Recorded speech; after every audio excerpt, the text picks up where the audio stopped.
All right, perfect. We're live.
Are you ready? Ready. How you doing, everybody? And welcome to the Moffett on the Mic radio show. We are live, as always, courtesy of the A1 Sports Network. Klim, I forget this platform again. Please refresh my memory. It is called StreamYard. StreamYard. Thank you very much. Courtesy of StreamYard. This is live, courtesy on Facebook, Twitch, and YouTube. I am Craig Moffett, and of course, this show would not be complete without the production stylings of the one and only Chris Klim. What's up, Craig? Klim, we got another big show tonight, another big guest. Jets are back at home this week to face the Cincinnati Bengals and to get some insight on how good the Bengals have been this year. A very surprising. What are they? 4-1 now, or 5-1? I think 5-1. Yeah, 5-1. Surprising 5-1 Cincinnati Bengals. We'll be talking to our good friend. He is the deputy editor of the CincyJungle SB Nation blog. We'll be talking to, of course, John Sheeran. He's going to join us in about hopefully 10 minutes. He'll be scheduled to be on 8 o'clock. So we always look forward to having him on. Last time he was on, Chris tried some Skyline Chili in front of him, and to the surprise of no one except for John, he was very disappointed. I still have another can for him, ready to go whenever. I still have another can. No, you're not eating that on the damn show. Oh, I'm not. I'm absolutely not. It was so bad last time. Like, I can't. I just your can't. version of chili, like you're a New Yorker. Yeah. So you know what good chili is. Like, I mean, listen, nobody can top like the South when it comes to chili. All right, Texas, all the they make chili that'll light your ass on fire. But New York, New York makes good chili if you go to good spots to get it or good restaurants and all that stuff. I mean, no disrespect to Cincinnati, I just don't. That's not where I would say is the chili capital of the world. So. But John's going to be on in about 10 minutes to talk some Bengals football with us. Bengals are in town to play the Jets on Sunday at MetLife. We're going to get into some other topics as well. We're going to get into a little preview of the Jets and Giants games this weekend. Jets will be, like we said, playing Cincinnati. The Giants are on Monday Night Football in Kansas City after getting a big win on Sunday over the Carolina Panthers. Hey, so much for the Darnold defenders, huh, Klim? Oh, they now. They're all they went hiding real quick because Darnold and the Robbie Anderson lovers too all went into hiding as well. So bad. I love every minute of it. I don't wish any ill will on Sam, to be honest. I do like Sam a lot. He was a good guy who put up with a lot of crap in New York. Ultimately it was the right decision to move on from him. Everybody pretty much ran to Sam Darnold for MVP after 2 games in Carolina, but it's worn off. And the worst part about it is he got benched on Sunday. Because like I've said it last week, like I said it the past 5 weeks since the Jets played the Panthers, it's real easy to be a quarterback when you have the best offensive weapon in the league and Christian McCaffrey on your team. It's real easy to be a good quarterback. Yep, I totally agree with you. And, I mean, listen, my brother went to a Panther game. He went to Panthers-Jets week 1. And he basically said that McCaffrey bailed him out a lot in the second half because he did not play well in the second half. He played well in the first half. He didn't play well in the second half. So, I don't know. I think Sam is still going to start on Sunday. They play the Falcons. I think they play the Falcons in Atlanta. But, all of a sudden now Panthers have lost 4 in a row. There's already rumblings about, Sam the Panther fans are not happy with Sam. And I mean, look, I don't wish any ill will on the guy. I really don't. But I wanted people to see what we saw as Jets fans. Yeah. Okay. Now, don't get me wrong.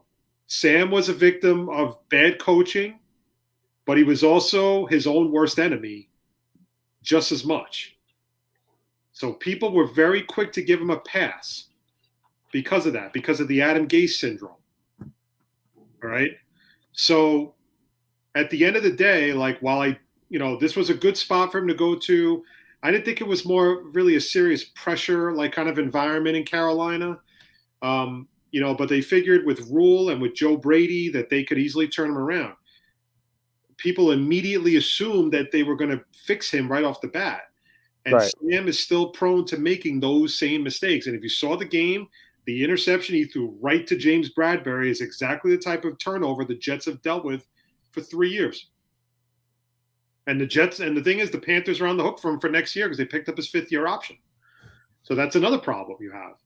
Now, listen, I give Rule a lot of credit for, listen, he's sticking through, he's sticking with him, And again, Sam's a good guy. He's a good guy. He's not arrogant. He's not a jerk. He's not any of that stuff. He's not like Jamal Adams. Okay? He's a good guy that you just want to see him. You don't want to see his career end. You don't want to see him be just a career backup for the rest of his life, and everything. You want to see the kid succeed. He's young. But all those people that sat there and pissed on Zach Wilson when the Jets drafted him, all right? This is why you don't get rid of a guy like Joe Douglas. Okay? You don't get rid of a guy like Joe Douglas. I don't care what the fucking Jet fans say. You don't get rid of a guy like Joe Douglas for that exact reason. Okay? I understand that the wins and losses aren't there. We'll get into it after, John comes on because I don't want to get into it now and I know we have to stop because John, because we got to talk Bengals football, man. They're one of the hottest teams in the league right now. It's crazy. It really is. But this is exactly why you don't get rid of a guy like Joe Douglas. Mm-hmm. I understand the wins and losses aren't there yet, but Joe just has a good finger on the pulse of who's good and who isn't, you know? And the thing is with look at a guy like Robbie. Joe Douglas said he regretted signing Robbie. How's Robbie doing this year? Not very good. And he's been plagued with drops. He's been dropping passes left and right. So right now, you feel bad for Sam in a way because now he's getting shit on in Carolina, and he's really got to come back with a big game. But he's got to learn to do it without Christian McCaffrey. You have DJ Moore, you have Robbie Anderson, you have some quality players on this team. Yeah. Chuba Hubbard, I think, has ran the ball pretty effectively. The old line, I think, has given him some protection. They're not as horrible as I thought they were going to be. And, again, he definitely's got the weapons.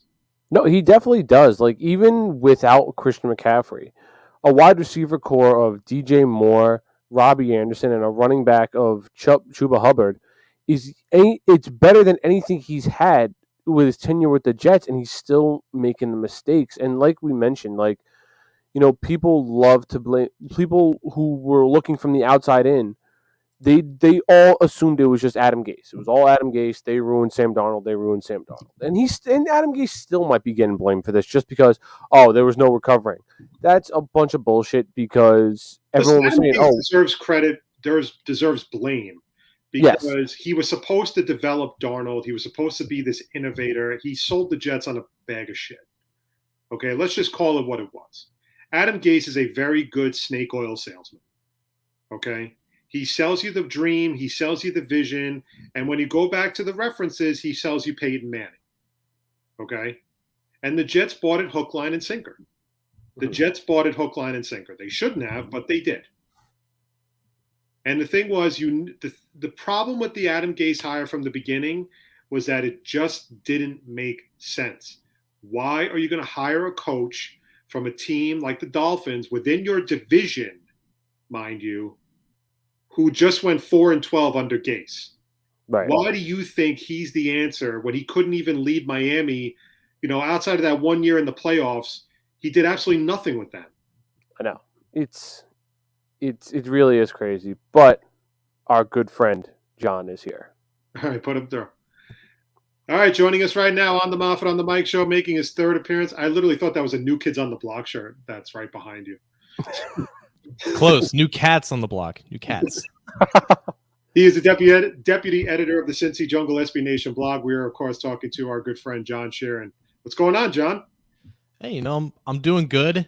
The city of Cincinnati is doing good. There's not a lot of losing right now when it comes to football, so spirits are definitely high. Yeah, life must be great in Cincinnati right now with the Bengals after they just smoked the Ravens on Sunday.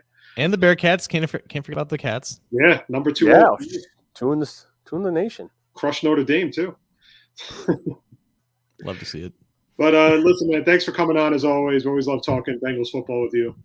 All right, so first things first. How surprised are you right now that the Bengals are contending for a playoff spot, especially after the win they had over the Ravens in Baltimore? I would say that the only game that surprised me was the last one, which is why everyone is kind of hopping on the bandwagon right now. I thought that the beginning of their schedule was ripe for a lot of wins. I expected them to at least compete against the Bears, and they laid an egg in that one. But I expected them to potentially beat the Vikings, obviously beat the Jaguars and the Lions, be at least competitive against the Packers, and then they caught us by surprise against the Steelers. So being 4-2 after 6 weeks was not out of the realm of possibilities, but I think with just the overall chaos of the AFC, the Chiefs imploding on themselves, and just no real one team aside from maybe the Bills, who look like the dominant powerhouse of this conference, it's just ripe for the taking. And the Bengals had a pretty easy schedule to begin the year as long as everything clicked, and quite literally everything has clicked for the Bengals. So they're just taking advantage of a kind of a down year for the AFC because the real powerhouse teams seem to be in the opposite conference. So everything's clicking for them, and it's just kind of right place, right time right now.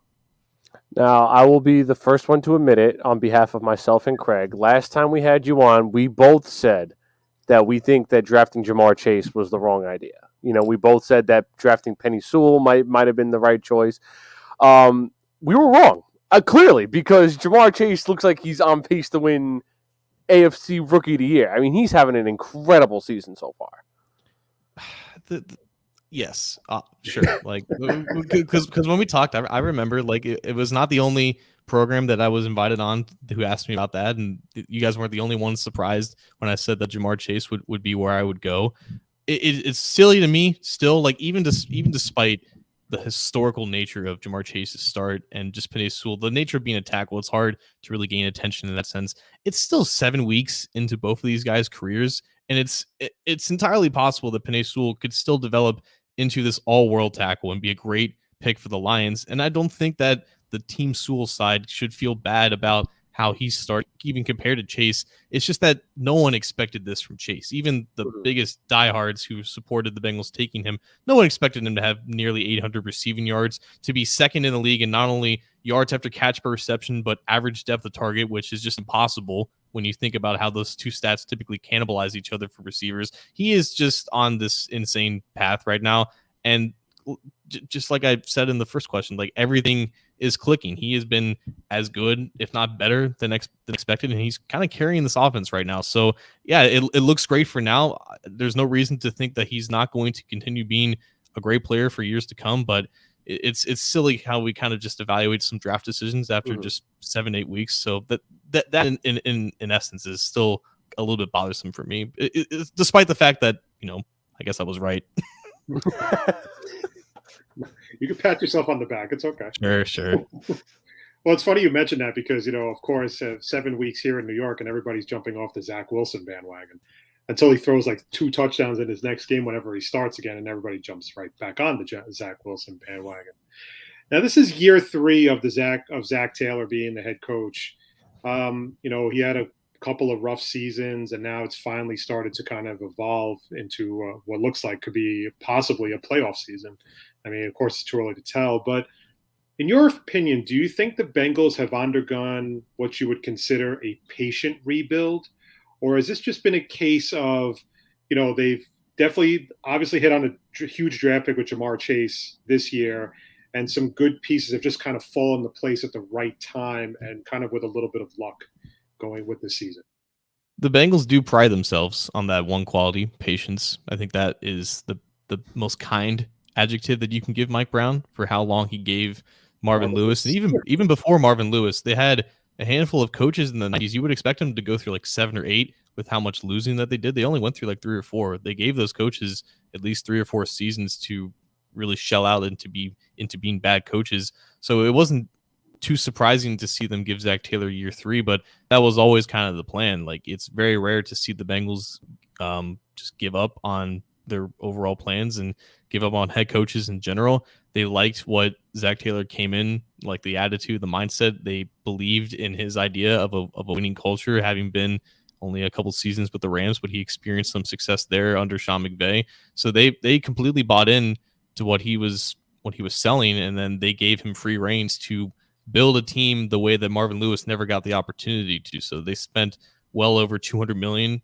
combined in both of his first 2 off seasons as head coach in free agency, which is, I think, something Marvin Lewis would have definitely enjoyed doing so if he ever got that opportunity. But they gave him all the power to fulfill his vision, and it really is coming together because all of the decisions that they've made with Zach Taylor, holding on to him, keeping his defensive coordinator, and just the personnel decisions. Paul Dehner Jr. of The Athletic wrote a great article about this, just about them hitting on every one of their bets basically this offseason, and that's culminated to being in the first place in the AFC. So a patient rebuild is probably the best way to describe it, because who knows if Zach Taylor gets year 3 under like another organization who has a reputation for being more aggressive. Yeah, because I was going to say, I think coming into this season, people were already like putting him on the hot seat. And I think last time we talked about this, I agreed with you that to the fact that even talking about getting rid of Zach Taylor made no sense, because he had one bad year, and then this franchise quarterback down in year 2, so you couldn't really judge him off those 2 years because you didn't really see anything out of him. Right, and I think that was more of a discussion because people believe that Burrow was legit from the moment that he stepped on the field. He showed signs of being a really good quarterback, and I think most fans were scared of the idea of kind of handcuffing him to this head coach that we still don't know a lot about, but we don't know if he's going to maximize what Burrow can do. But after 16, 17 games now with both Taylor and Burrow on the field, I think the results are kind of speaking for themselves. And again, it's that faith in Taylor being the offensive mind that he is, to just basically give the reins to Burrow, let him make a lot of the decisions on the field. But I think Taylor's philosophy as an offensive mind is coinciding with Burrow's overall football IQ. It's worked out to be a good pairing so far, and it's just about just them continuing to stay healthy and making sure that Burrow doesn't get hurt again, because another injury would definitely derail some of the progress that he's made. Mm-hmm. Now, with the surprise of how the Bengals have played so well this year, I mean, I know this might be very preliminary to even bring up, but have there been any has Zach Taylor improved his chances of getting a possible extension with the Bengals? Or is this going to be a case of you just kind of ride out the season and see where the Bengals finish before you start talking contract to keep the head coach? So the timelines here are very similar between the beginning of the Marvin Lewis and Carson Palmer era to now. Like Marvin Lewis made his first postseason in year 3 in 2005, and that was also the second year that Carson Palmer was the starting quarterback. And I don't know off the top of my head if Marvin got an extension that year, but he more or less got a lifetime contract as soon as he took him to the playoffs the first time in 15 years. And I think a lot of people believe that they win that playoff game had Carson Palmer not gotten hurt against the Steelers. So in all likelihood, the Bengals are going to make the playoffs this year unless they completely implode or injuries happen. And getting to the playoffs in year 3 for Zach Taylor, it may not get him an actual extension, but it's going to allow him to fulfill the remainder of however long his first contract is, and he's going to buy him a lot of time, and in all likelihood, it's going to lead to another extension when that time comes. Going back to, the Bengals wide receivers, like we mentioned, Jamar Chase, amazing season. But, two guys we know who've been on the Bengals for the past few years, Tyler Boyd and T. Higgins. T. Higgins had a great rookie year last year, kind of not showing it the same way. Is it just because, they're in his shadow, or are they playing a different role in the sense that it's given even Jamar Chase more options, more opportunities to get open and everything? This is the beauty of football talk in August, because in August it was Jamar Chase can't catch a football and T. Higgins looks like the Bengals' number one receiver, because he was legit having a great offseason. He was having a great OTAs and showed up in training camp, and all the people were buying into the hype. And I don't think T. Higgins has gotten worse as a player. It's just when Jamar Chase and Joe Burrow are on the same field, there is an inherent trust and confidence with one another that whenever they need a big player, they can go to number one. And while Burrow has he played last year with Higgins, so there's chemistry and there's reps there. I think just the addition of Chase, and now the Chase has proven that, he can catch a football, and he does look like the same guy that he did 2 years ago. It's just been like, even despite Higgins going through some struggles and just him not being that involved in the offense, it hasn't really mattered that much, so people haven't really been talking about it, I guess. But I think Higgins is still definitely capable of breaking out with one of these games. I think he just needs the right opportunity. They've been feeding him the ball the last couple of weeks. Against the Lions, he had like 4 of their first 8 targets, and he had 15 or so targets against the Ravens because they thought he had a good matchup. And for whatever reason, those two just haven't clicked for a game yet. But again, it hasn't really mattered that much with how Jamar Chase is playing. Now, I want to switch to the defense for a second. One of their big signings, especially after they lost Carl Lawson, was Trey Hendrickson. Who has 5.5 sacks on the year. He seems to really be thriving in the pass rusher role in Cincinnati. Besides him, who else on the Bengals defense has really stood out this year to make that unit very competitive and aggressive and formidable? It's been a couple other free agent signings, not as expensive as Trey Hendrickson, but Chidobe Awuzie, cornerback, has been lights out. Like, he's been targeted more than any other starting cornerback in the NFL, but he's like second in PFF's coverage grade, which again shouldn't exist for how much he's being targeted, but he's just not allowing very many big plays and just not allowing very many catches in general. So he's been by far the biggest bright spot in the secondary, and that includes Jesse Bates, who is kind of underwhelming compared to how he played last year. But even next to Hendrickson on the defensive line, both Larry Ogunjobi and BJ Hill, guys that they brought in this year at defensive tackle, both have provided a pass rush. Larry Ogunjobi looks like that 3 technique that they've been looking for ever since Geno Atkins kind of went over the hill there in the last couple of years that he was with the Bengals. So I think they want to at least keep one of those two around for the long haul because they're both on 1-year deals. But having both Hendrickson and Ogunjobi winning as much as they've had as pass rushers has really bolstered the defense as a whole. Now, staying with the defense, we like Craig just mentioned, the signing of Trey Hendrickson. What did the signing of Trey Hendrickson mean for a guy like Sam Hubbard? Because it also looks like Sam Hubbard, his game has also bolstered this season as well.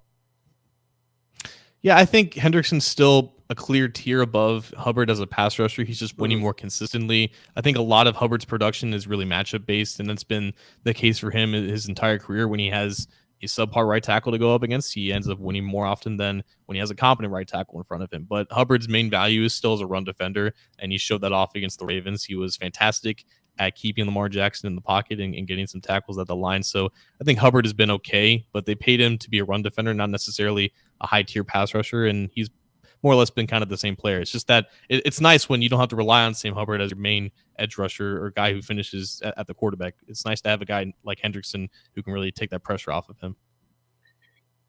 Just jumping back to the offense, Joe Mixon's been playing pretty decently so far this year. He's got over 500 yards rushing. I think he has like 2 touchdowns.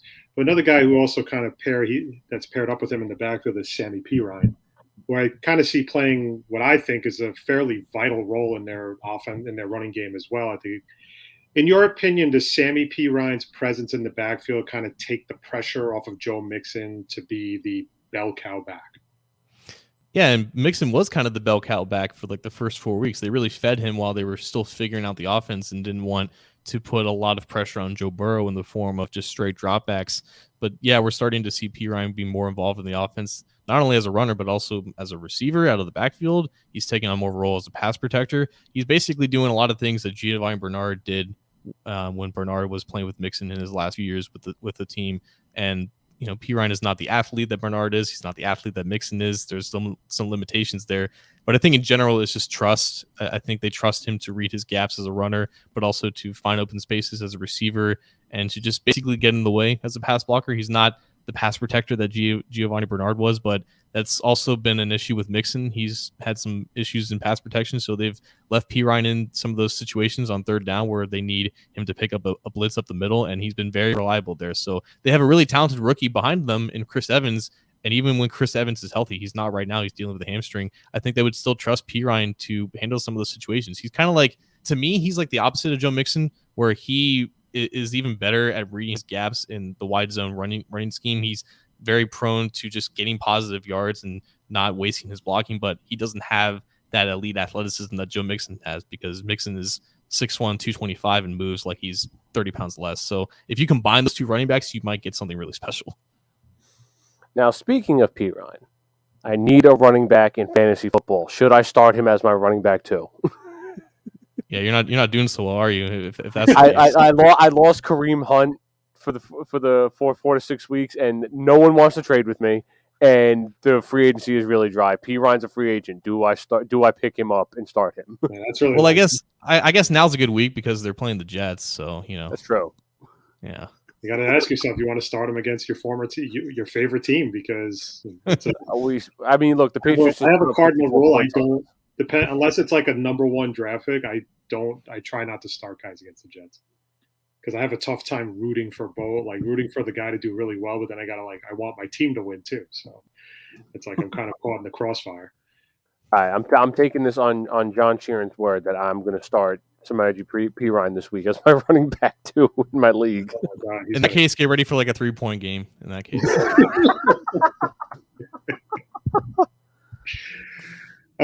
John, with the Bengals doing so well, do you see anything on their team right now that could be considered a weakness, like a glaring weakness, something that, if teams expose it soon, it could hurt the Bengals, somewhere down the road?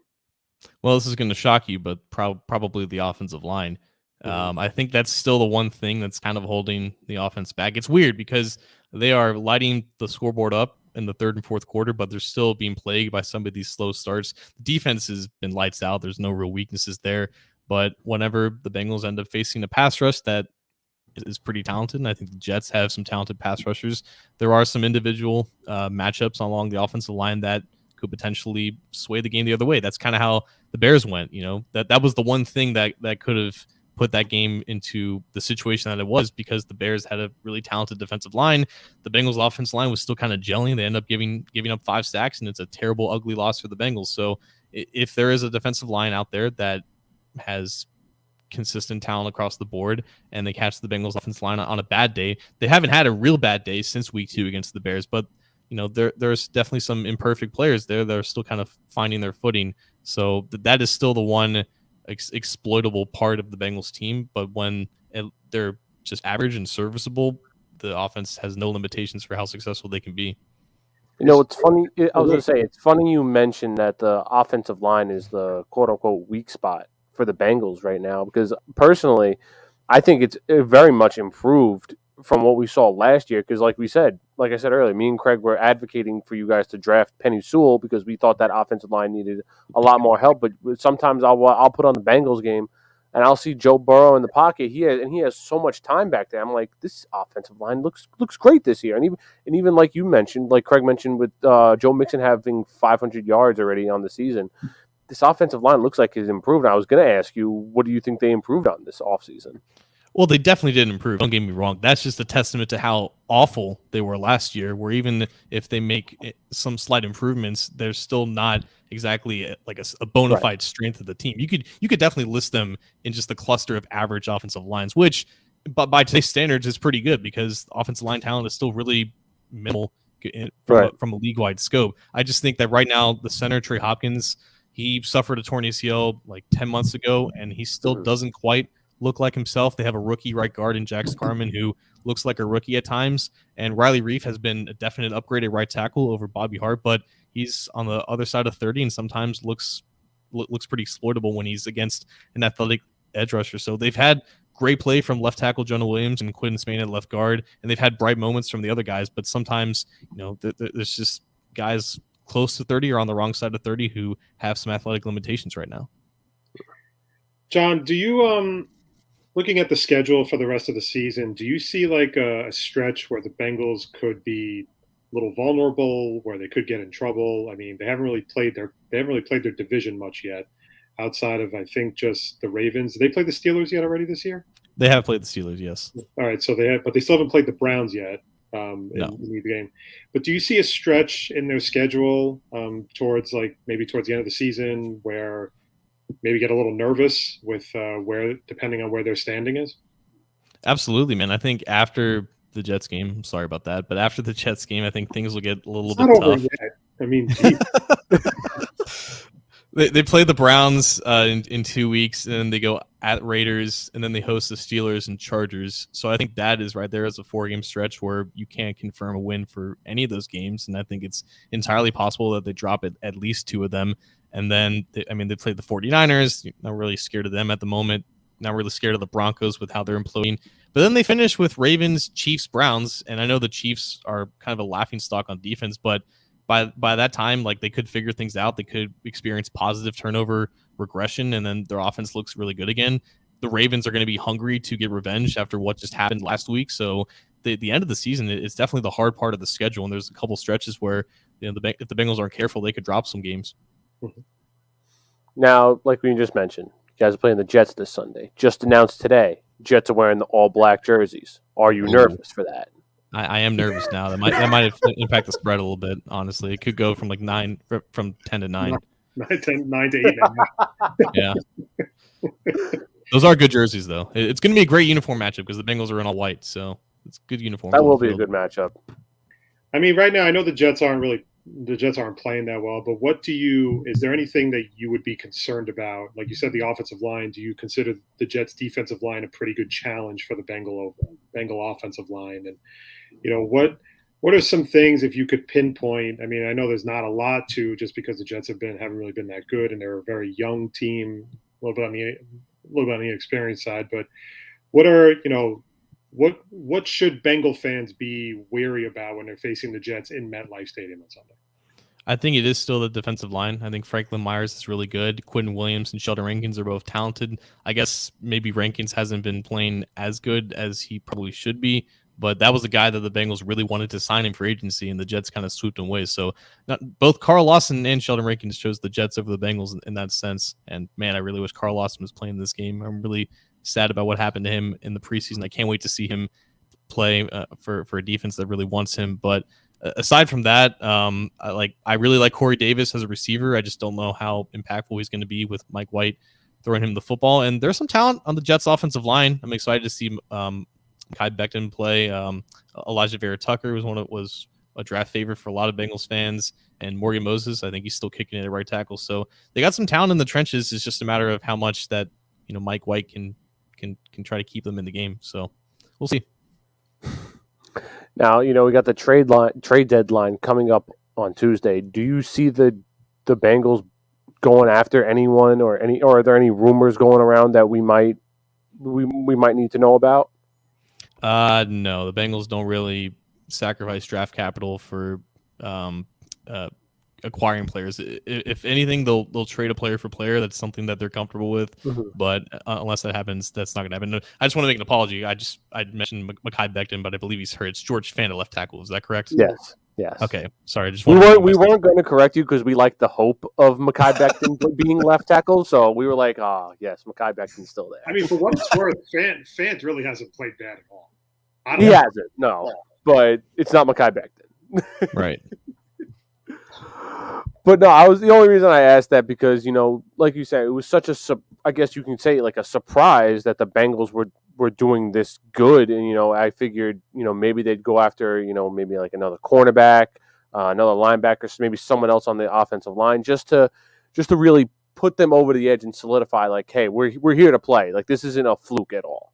If there was the time to do it, it would be now. It's just a matter of they're not going to acquire a player if they believe that if they don't get like a surplus in value. So maybe if they get like a guy that they think could be like a solid rotational guy for maybe like a 5th or 6th round pick, maybe at that point, but definitely not something that's going to populate the bottom tickers and make any headlines. They're not going after like Xavier Howard or anything like that.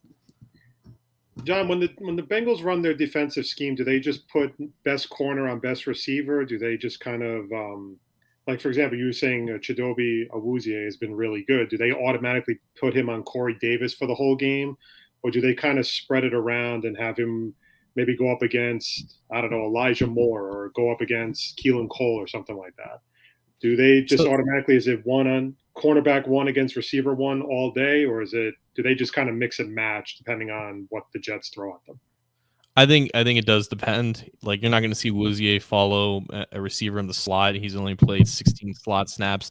He did follow Marquise Brown against the Ravens, just because it's weird because Eli Apple, the other cornerback, is playing well. He's definitely playing better than expectation, but I don't think that they would trust Eli Apple to go up against the number one receiver by just keeping both of them on just one side the entire game. It might be different if they had Trey Waynes out there. They might have more confidence in that, but I do think that you're going to see Awuzie follow Corey Davis around a lot in this game, except for when he's in the slot. They like to trust Mike Hilton for those responsibilities. But yeah, they've been moving around Awuzie a lot, and I think because he's been following a lot of number one receivers, that's why he's been targeted as much. And fortunately for them, he's stepped up to the challenge.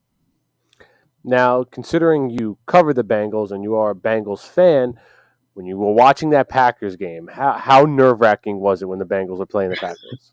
That was actually a great game. That was a great game. Like, I grew up a fan. I don't know if I talked to you guys about this, but like I kind of lost just that overall feeling about the game. I think that all went away when they lost to the Steelers in the playoffs last time that they were in there. So watching the Packers game, I wasn't like nervous. I was just kind of awestruck by what I was witnessing, because I don't think we've ever seen anything quite like that before. 5 missed game-winning kicks all in a row. At some point, like I watched Joe Burrow throw that terrible interception. Like, okay, this is a loss. Like they blew it. They threw a terrible interception. They're going to lose by this chip shot field goal, and then they miss that, and they have another chance to do so, and then Evan McPherson misses his kick. It was insane. Like I was just sitting back laughing in my chair. Like, how is this real life? How are both these teams going to lose like this? They should have tied that game. Honestly, I hate ties in the NFL, but that is the one exception that I would give. Both those teams deserve to tie in that game.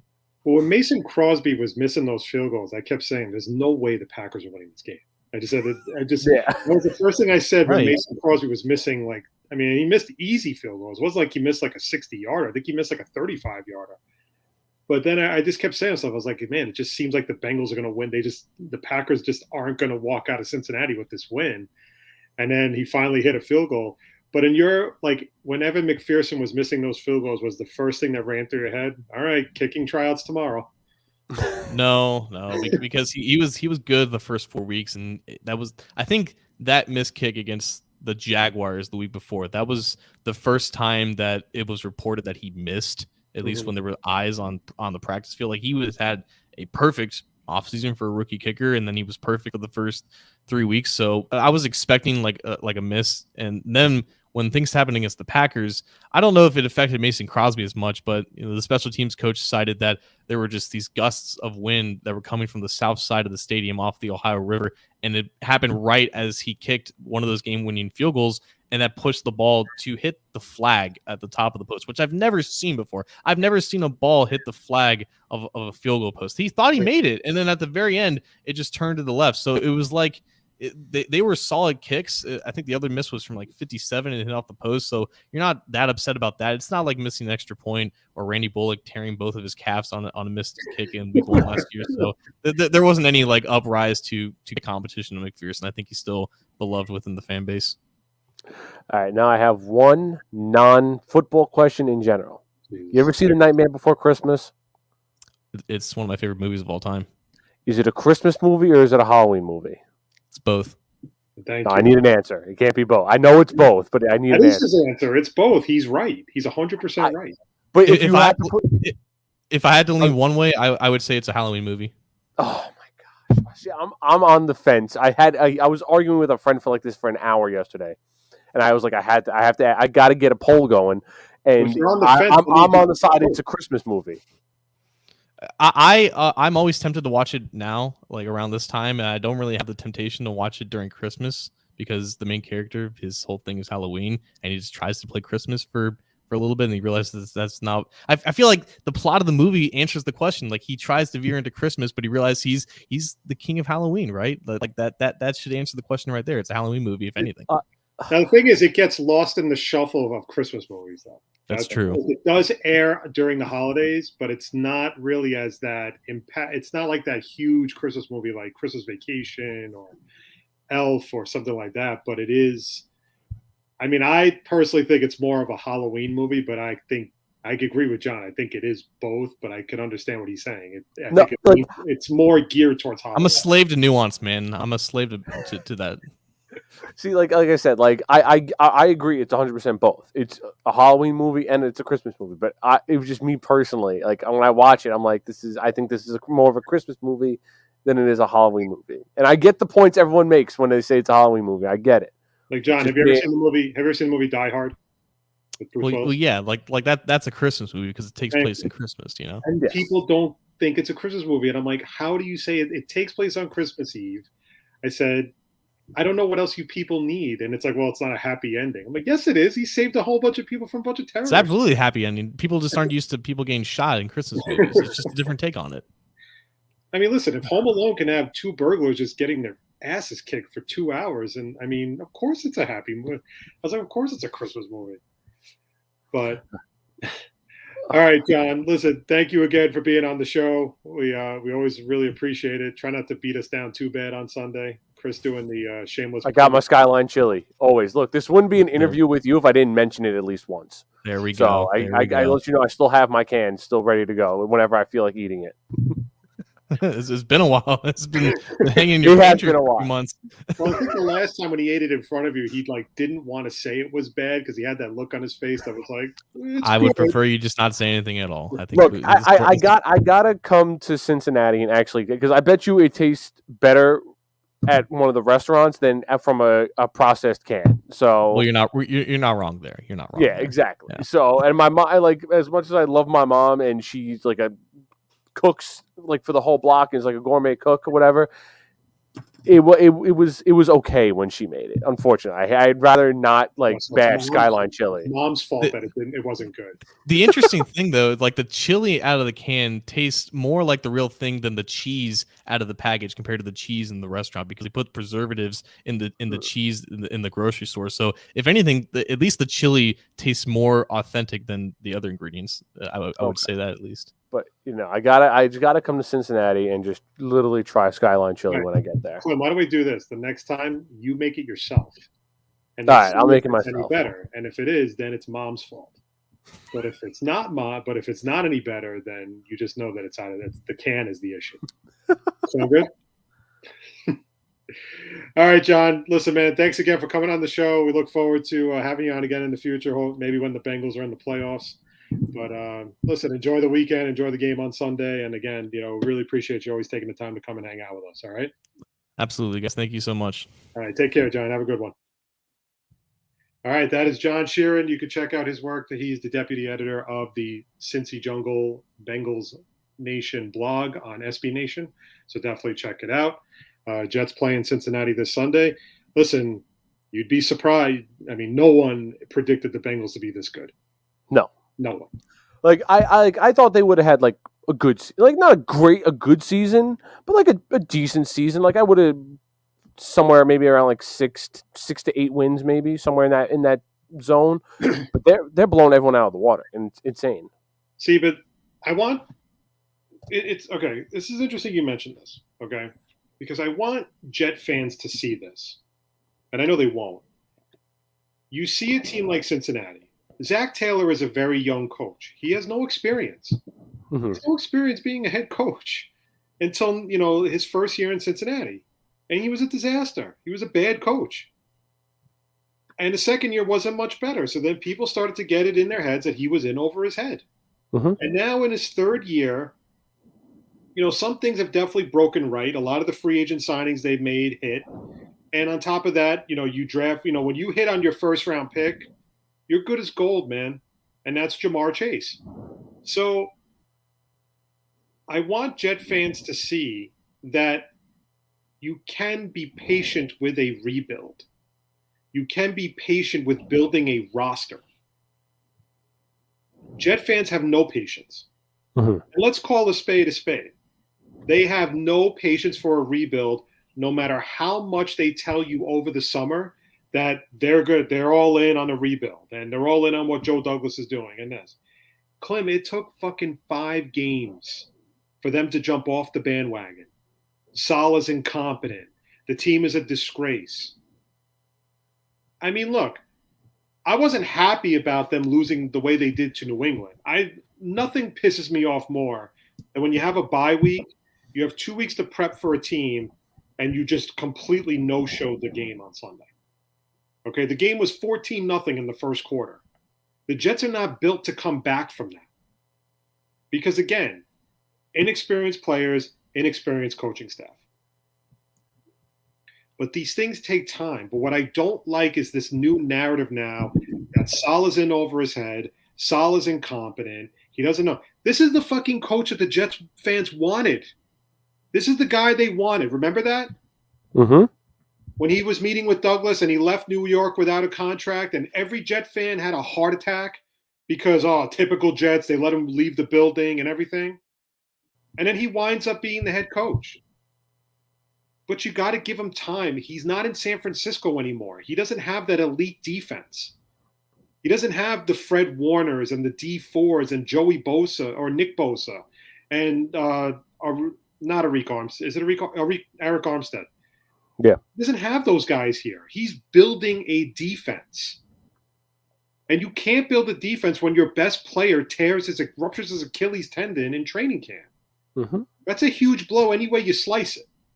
Yeah, we've been lucky enough that our defense has been looking solid this season, with the huge games from John Franklin Myers, Quincy Williams, Quinnen Williams, Sheldon Rankins. CJ Mosley's been playing good when he's healthy. And our corners have been looking great. But, it's tough. It's a tough look when the offense can't stay on the field for more than 3 plays, and then your defense goes back out there tired as all hell, And they can only do so much. Okay, but now I'm going to do you one better, because of course after the Jets lose and they get destroyed by New England, and I mean there's so many reasons why I was annoyed with that game, and I can't defend the indefensible. Okay, I've given the Jets mostly a pass for the season because I know they're young, I know they're rebuilding, I know it's an inexperienced team and everything. What I just don't like is when I don't see the effort. When I don't see the effort, it pisses me off. Okay? This is a young team that should not be complacent by any stretch of the imagination. They should be playing every down like it's their last in a Jets uniform. A bunch of rookies should not be sitting there lazy, complacent, not paying attention on what they're doing and everything. They should be playing like every down is their last in a Jets uniform. When you put on that jersey, you represent the city of New York. You represent the New York Jets, the New York Jet fan base. You don't ever go into New England and get embarrassed like that, okay? And you definitely don't judge. You don't sit there and let Bill Belichick run up the score without getting a little payback. Mm-hmm. Even if you got to take a headshot at a receiver, I don't give a shit. You need to send a message to that asshole that ain't going to be tolerated with this program. And that's the problem. That's what bothered me more than anything. I could forgive that they're an inexperienced team. I could forgive that they're young. And I'm sorry, but this is a card that a lot of people don't want me to play right now. The injuries are a big deal. Mm-hmm. And here's why they're a big deal. Because most of the injuries are to the veteran players. Not even the young guys. The rookies aren't hurt. It's the veterans. Mm-hmm. Think about it. Look at the guys we signed this past offseason. Okay? Carl Lawson ruptures his Achilles tendon, out for the season. LaMarcus Joyner, torn bicep, out for the season. Vinny Curry, they find out he has some kind of, fatal blood disorder and he can't play. So he's out for the season. Jared Davis hurts his ankle, misses the first 6-7 games. He might play Sunday, but I don't know. That's already. How we even had him. That's 4 key guys that you're down already. Not to mention Marcus May was out for a couple of weeks, who just came back last Sunday. Those are some big losses to the team. And the problem is that this is a team, when you are a team like this, youngest team in the NFL, inexperienced, you have no margin for error. You can't afford injuries to your veteran players. You can't. There's no way. The young guys it's unfair to ask the young guys to pick up all that slack. And that's why the defense isn't performing as well. You think maybe if we had a healthy Marcus May and LaMarcus Joyner, you think teams are going to be lighting us up like that? No. If we had Carl Lawson rushing the passer, you really think teams are going to be able to get passes off? I'm not saying we'd be undefeated, but I'm saying that we wouldn't be a little bit tougher. Yeah. We wouldn't be as bad as we are right now. And again, when you put all that stock in the young players, you cannot afford injuries to your veterans. But making it worse against the Patriots, the defensive line was non-existent, and that is an area that has no injuries. Quinnen Williams, John Franklin Myers, Sheldon Rankins, just to name a few. I don't like when the Jets don't come to play. I can forgive it all.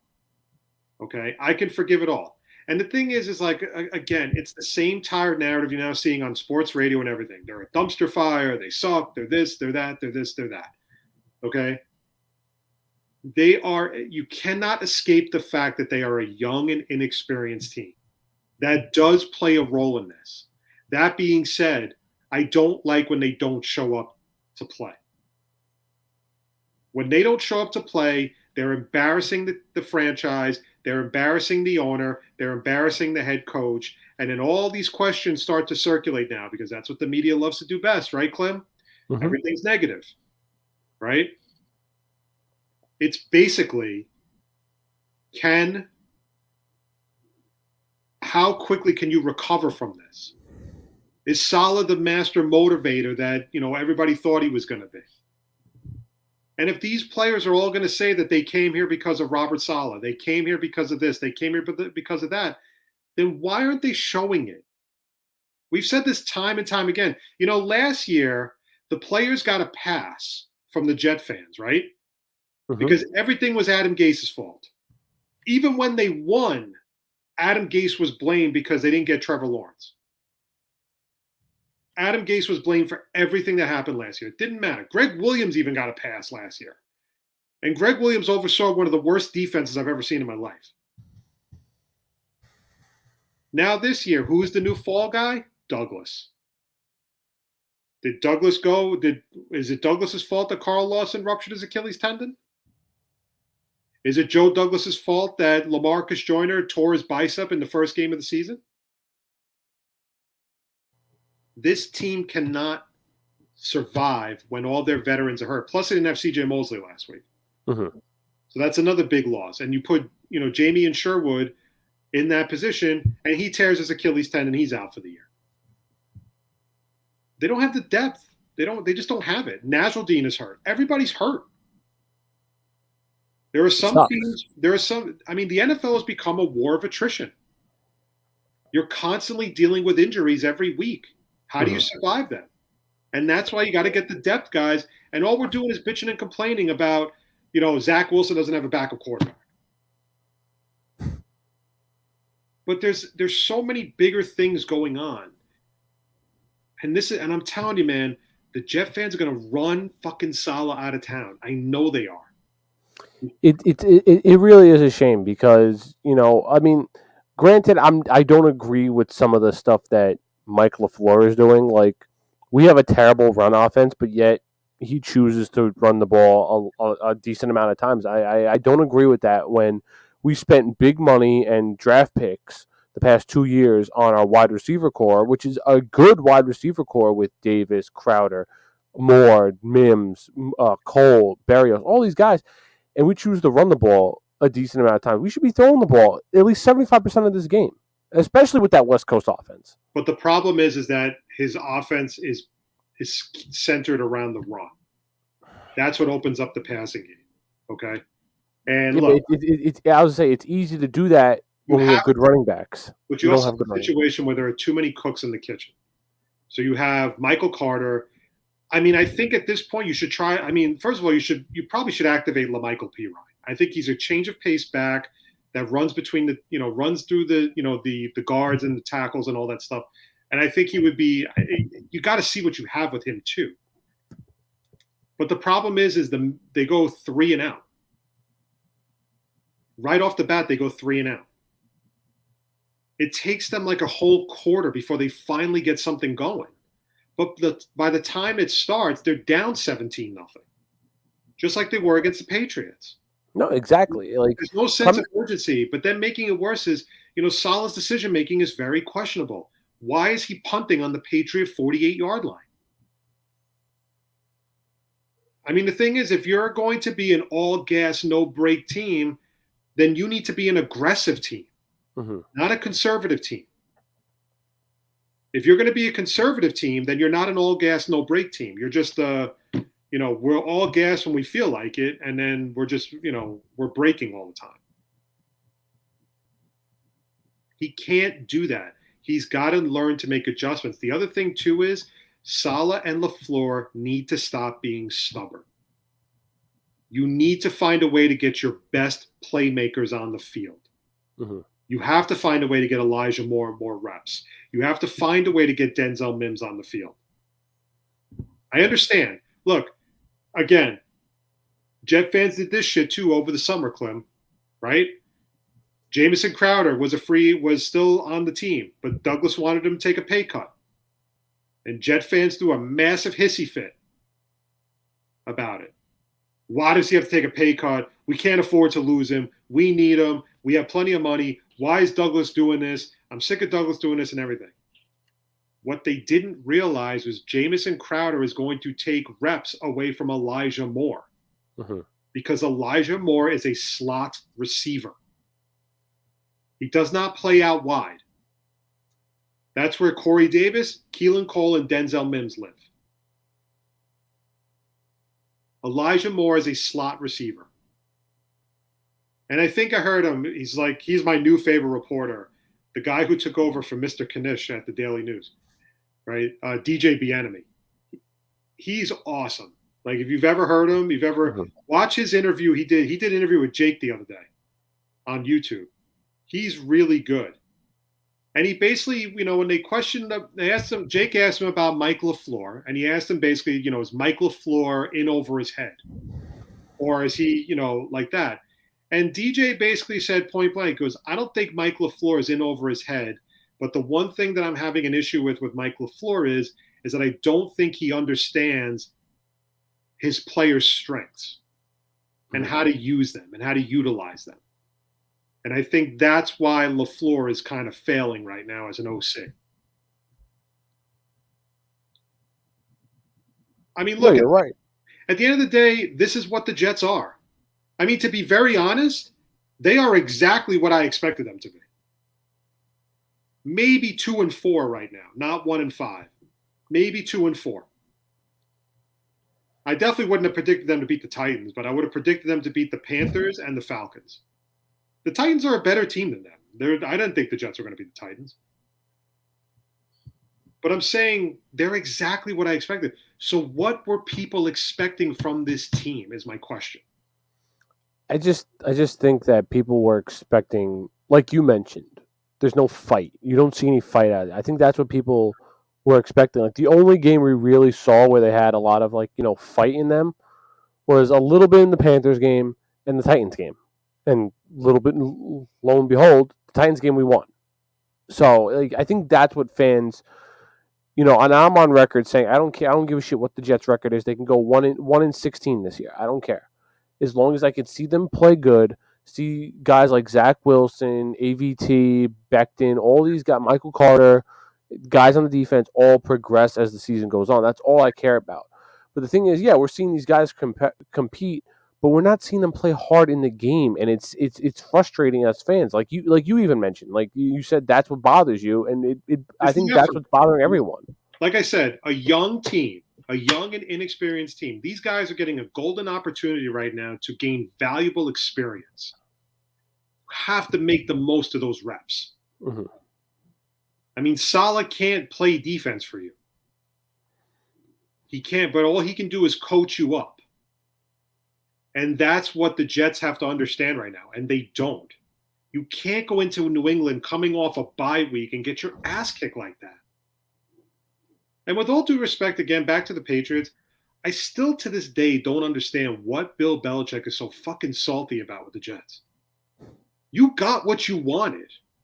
You got to go to the New England Patriots. What's the fucking problem? Like, what's the problem? Seriously. I don't get it. Like, why would, and that's why I said the Jets should have been angry, even if it meant hitting Mac Jones after the fucking whistle, even if it meant taking out somebody's knee. I don't care what it is. You need to show Bill Belichick, like, yo, we're not taking this bullshit from you. If I was Saleh, I would have given him the finger. I would have been like, typical asshole. Now we know why everybody hates your ass. He's a dick. He's a total dick. But again, it's just the lack of effort. When you see the Patriots running up the score on you, how do you not get angry about that? I don't give a shit if you started a fucking brawl on the field. I would have totally been okay with that. I would have been totally okay with the Jets hitting the guys after the whistle. Roughing up Mac Jones a little bit on the ground. I would have been perfectly fine with that. Because you need to show them, like, listen, you want to run the score up on us? Fine, then we're going to beat the shit out of you. And that's the problem, though. And Saleh, sometimes, I love the guy, but he's too nice. He's too nice. He doesn't think they need to be yelled at. He doesn't think they need an ass chewing once in a while. That's not a good trait for a coach. You can't be their best friend all the time. Because what have we seen in the past, Klim, with some of our teams? What have we seen in the past with the Mets with Luis Rojas? Everything was so laid back, right? Everything was lackadaisical. Everything was, we're going to get through it. Everything's okay. All week, I was listening to Jets players say, we're coming to play. We definitely, we're going to fix what, this is not a bad team and all that stuff. And then they go out and lose by 40 to the freaking Patriots. That just can't happen. Okay, no. Saleh, right. The thing is, again, if they love Robert Saleh and they love that he's a passionate guy and he's a motivational guy, then why don't they put the 100% effort when they go out there? That is why I hate watching Jets games off the bye, because they always play like shit. They never play good football after the bye. They're asleep at the wheel. They're not prepared. I would have rather had the Jets not take the week off after the London game.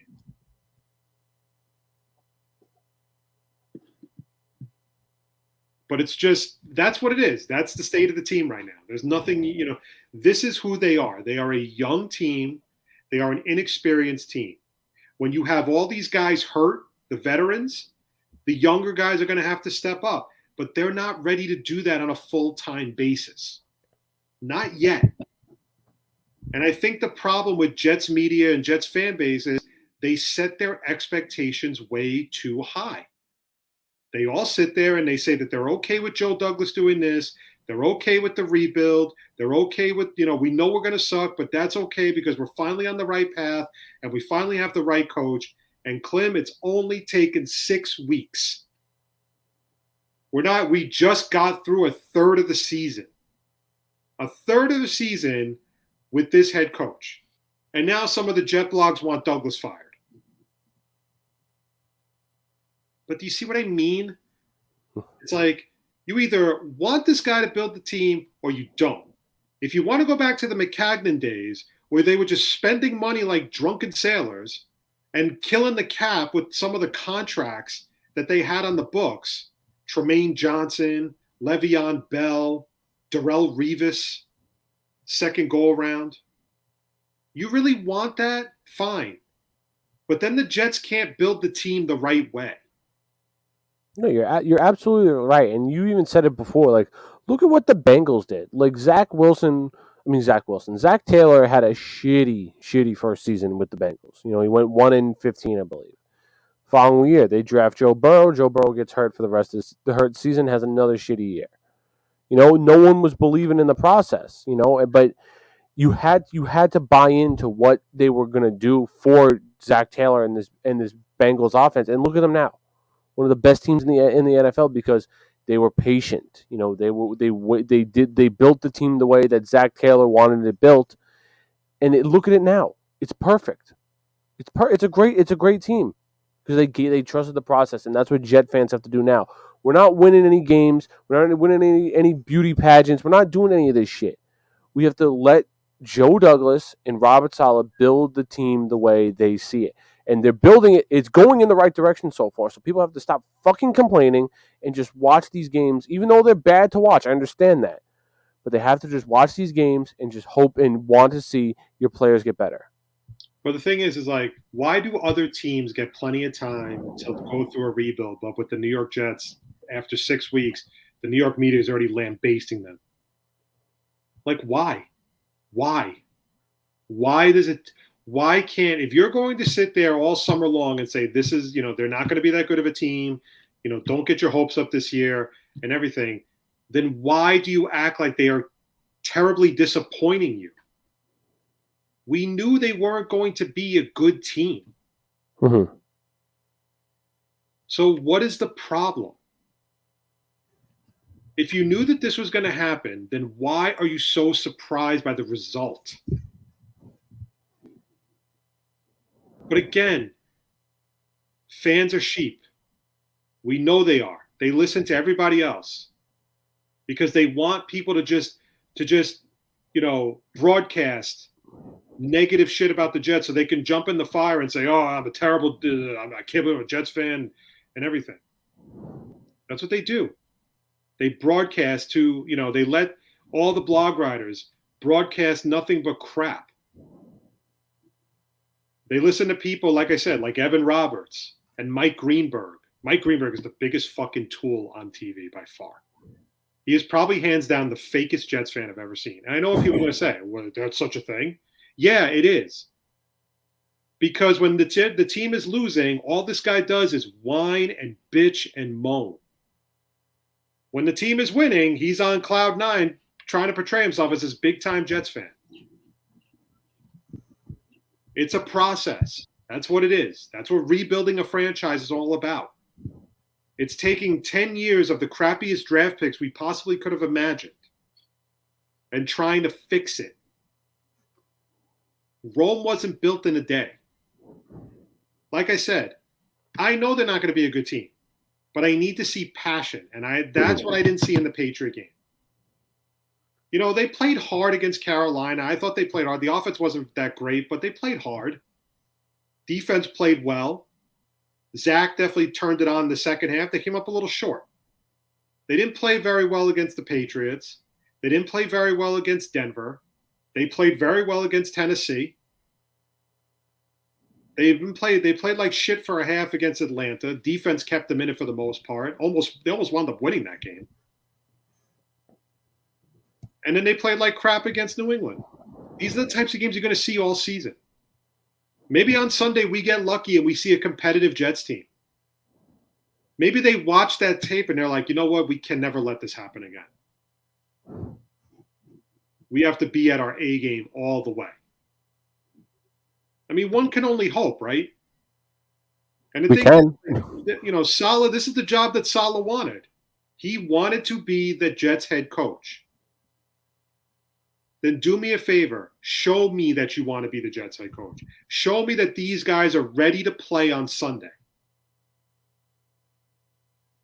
I don't care if you have to grab Mike LaFleur by the throat. You got to just tell him, like, listen, your offense stinks right now. Get your shit together. I'm going to find someone else to do it because I'm sick and tired of losing, and these guys are sick and tired of losing. Sometimes that's what you have to be with your coaches. When you're the boss, you have to make the tough decisions. You have to have the hard conversations. Yeah. You have to tell Mike LaFleur, look, fucking fix it. Again, like, I gave you the offense. I put you in charge of the offense because I believe in you. Find a way to fix it. Get Elijah Moore on the field more. Get Denzel Mims on the field more. Do what you got to do. Because that's the other problem is the stubbornness. You can't just keep trotting Keelan Cole, Jamison Crowder, and Corey Davis every down. You've got to figure out ways to get Braxton Berrios in the game. You got to figure out ways to get Elijah Moore on the field. Elijah Moore doesn't end around. He scores a 20-yard touchdown. That doesn't ring a bell? Denzel Mims can make plays. Like, why are you holding him back? Just play him. You're 1-5. You have nothing to lose at this point. Yeah, you're absolutely right, which brings me to my next point. I'm probably sure you were going to say this too. I fully believe at this point that by Tuesday, Jamison Crowder will be traded to some team. Oh, I think he's good as gone. I agree with you there. I totally. But that's a good thing. Yeah. Because what it's going to do is it's going to open up time for Elijah Moore to play in the slot. And it will probably free up some time to get Denzel Mims on the field. You know, everybody wanted Crowder. I wanted Crowder. I love the depth on the team. And that's another thing that's killing the Jets too is it's a good problem to have because they haven't really suffered any major injuries to that area. That's the one position besides defensive line that really hasn't taken much of a beating. I mean, you anticipate maybe you lose, Keelan Cole for a game, I don't know, whoever else for a game. They haven't. The guys are still healthy. I mean, do I think he's going to be Trader Joe? Yeah, I think so. And that's exactly why you keep him as your general manager. The guy knows how to make a deal. Oh, great at trades. He gives up listen, Jet fans are funny because they were complaining, because obviously the move of the week was when they brought back Joe Flacco. Okay. I'm personally a big fan of the deal. It's a conditional 6th-round pick for a guy, for a quarterback that can come in and get you over the hump until Zach comes back. It lets Zach Wilson take time to heal. You're not throwing him out there after the first week.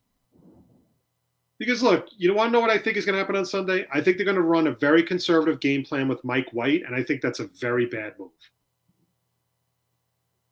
Again, you are 1-5. Just let the guy sling it. We don't know what he is. But if you pigeonhole him into this conservative playbook, then we're really never going to know how good Mike White could be. Mm-hmm. Open it up. Do some trick plays. These are things you have to practice. The running game's got to get going. That's going to be a key part of it too. I think Michael Carter's got potential to be a good back. Get Ty Johnson involved more. I mean, these are the things you have to do. Now, Flacco's not going to start Sunday. The thing that worried me about Flacco this week was when Robert Saleh said that he's going to be in New York tomorrow, on Friday. But he's not with the team right now for personal reasons. That is a little bit of a red flag for me. And the reason why it's a red flag is because Joe Flacco probably thinks he was coming in to start on Sunday, and Robert Saleh pretty much turned around and said, yeah, he's up there. Right now, we don't know what the plan is. But I like the move for Flacco. I do. So what? I didn't hate it. It's a 6th-round pick. I think we had a surplus of 6th-round picks this year. So who cares? But everybody was like, well, why isn't it Cam Newton? Do you really want Cam Newton on the Jets right now? All kidding aside, do you really want Cam Newton on the Jets? Cam Newton, who wants to be a starter, who's not going to take it very well if Zach Wilson comes back and is the starter. The whole plan is for Zach Wilson to start. It is not for Cam Newton to take over the team and lead them to the playoffs. It is for Zach Wilson to start. You make a deal for Joe Flacco because when Zach Wilson comes back, Joe Flacco knows he's going to be the backup again. That's why they made the deal for Joe Flacco. And all it was a conditional 6th-round pick. I can live with that. Especially if you get a pick back if you trade Crowder, if you trade Marcus May. Now, all of a sudden, Marcus May wants to stay in New York. The timing of that's interesting. Maybe because of a DUI that he never reported to the NFL or the Jets. But again, it's just the game. Listen, you guys got every right to be pissed off about the game on Sunday because it was just a complete no-show from start to finish. That being said, though, you can't abandon the process. Can't. You got to see it through. You've got plenty of draft capital next year. This draft class looks promising. We got to give the 2020 class a little more time. Becton is hurt again. I think Mims, I think there's a bigger plan for Mims in 2022. I really believe that. It's going to be interesting to see what happens this upcoming. I mean, look, I know we're weeks away from this offseason, but I'm liking our draft picks right now. 4 and 8, loving it. I mean, especially right now with Seattle. I mean, with Seattle, the problem is just Russell Wilson got hurt. There's nothing you can do there. I mean, for what it's worth, I don't think Geno's played bad for them. I just don't think he's just not a starting quarterback. That's all. He's got to have the Seahawks treading water right now because they really need Russell Wilson back. Well, I even said this last year about the Seahawks. Like, I said it last year that I thought the Seahawks were an overrated team, and you just saw it blatantly on who carried them to the playoffs, and it was Russell Wilson. If it wasn't for Russell Wilson, DK Metcalf, and Tyler Lockett, they wouldn't have made the playoffs at all. And look at them now; they're playing without Russell Wilson right now, and they absolutely stink. Unfortunately, because I like the Seahawks. I have nothing against the Seahawks except for Jamal Adams. So I am so happy. All right, so let's take a look. I'm glad we did. Let's do this, okay? We're going to take a look at how did our former Jets perform last week, okay? We did this before, and then we did this last week, and I didn't have my papers in front of me, and now I finally have them, okay? So the first one we're going to take out of the way is Chris Herndon. He had a bye week, all right?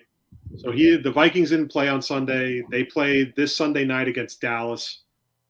In Dallas, actually, I want to say it's a Monday night game, but I don't really remember.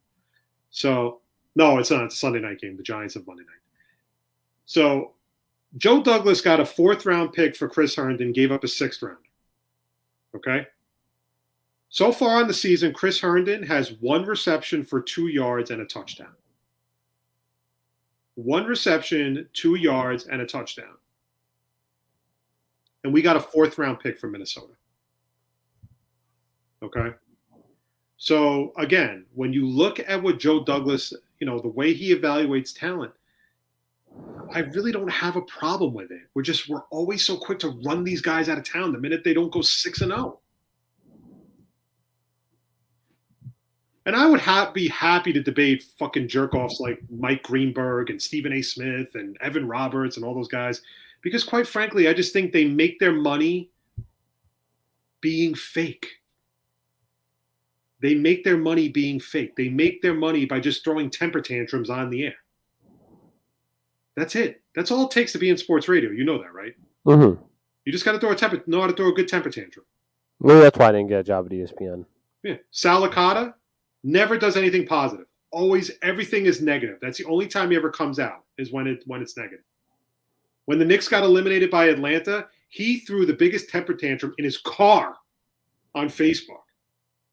Julius Randle stinks. This guy stinks and everything. The Knicks just made the fucking playoffs.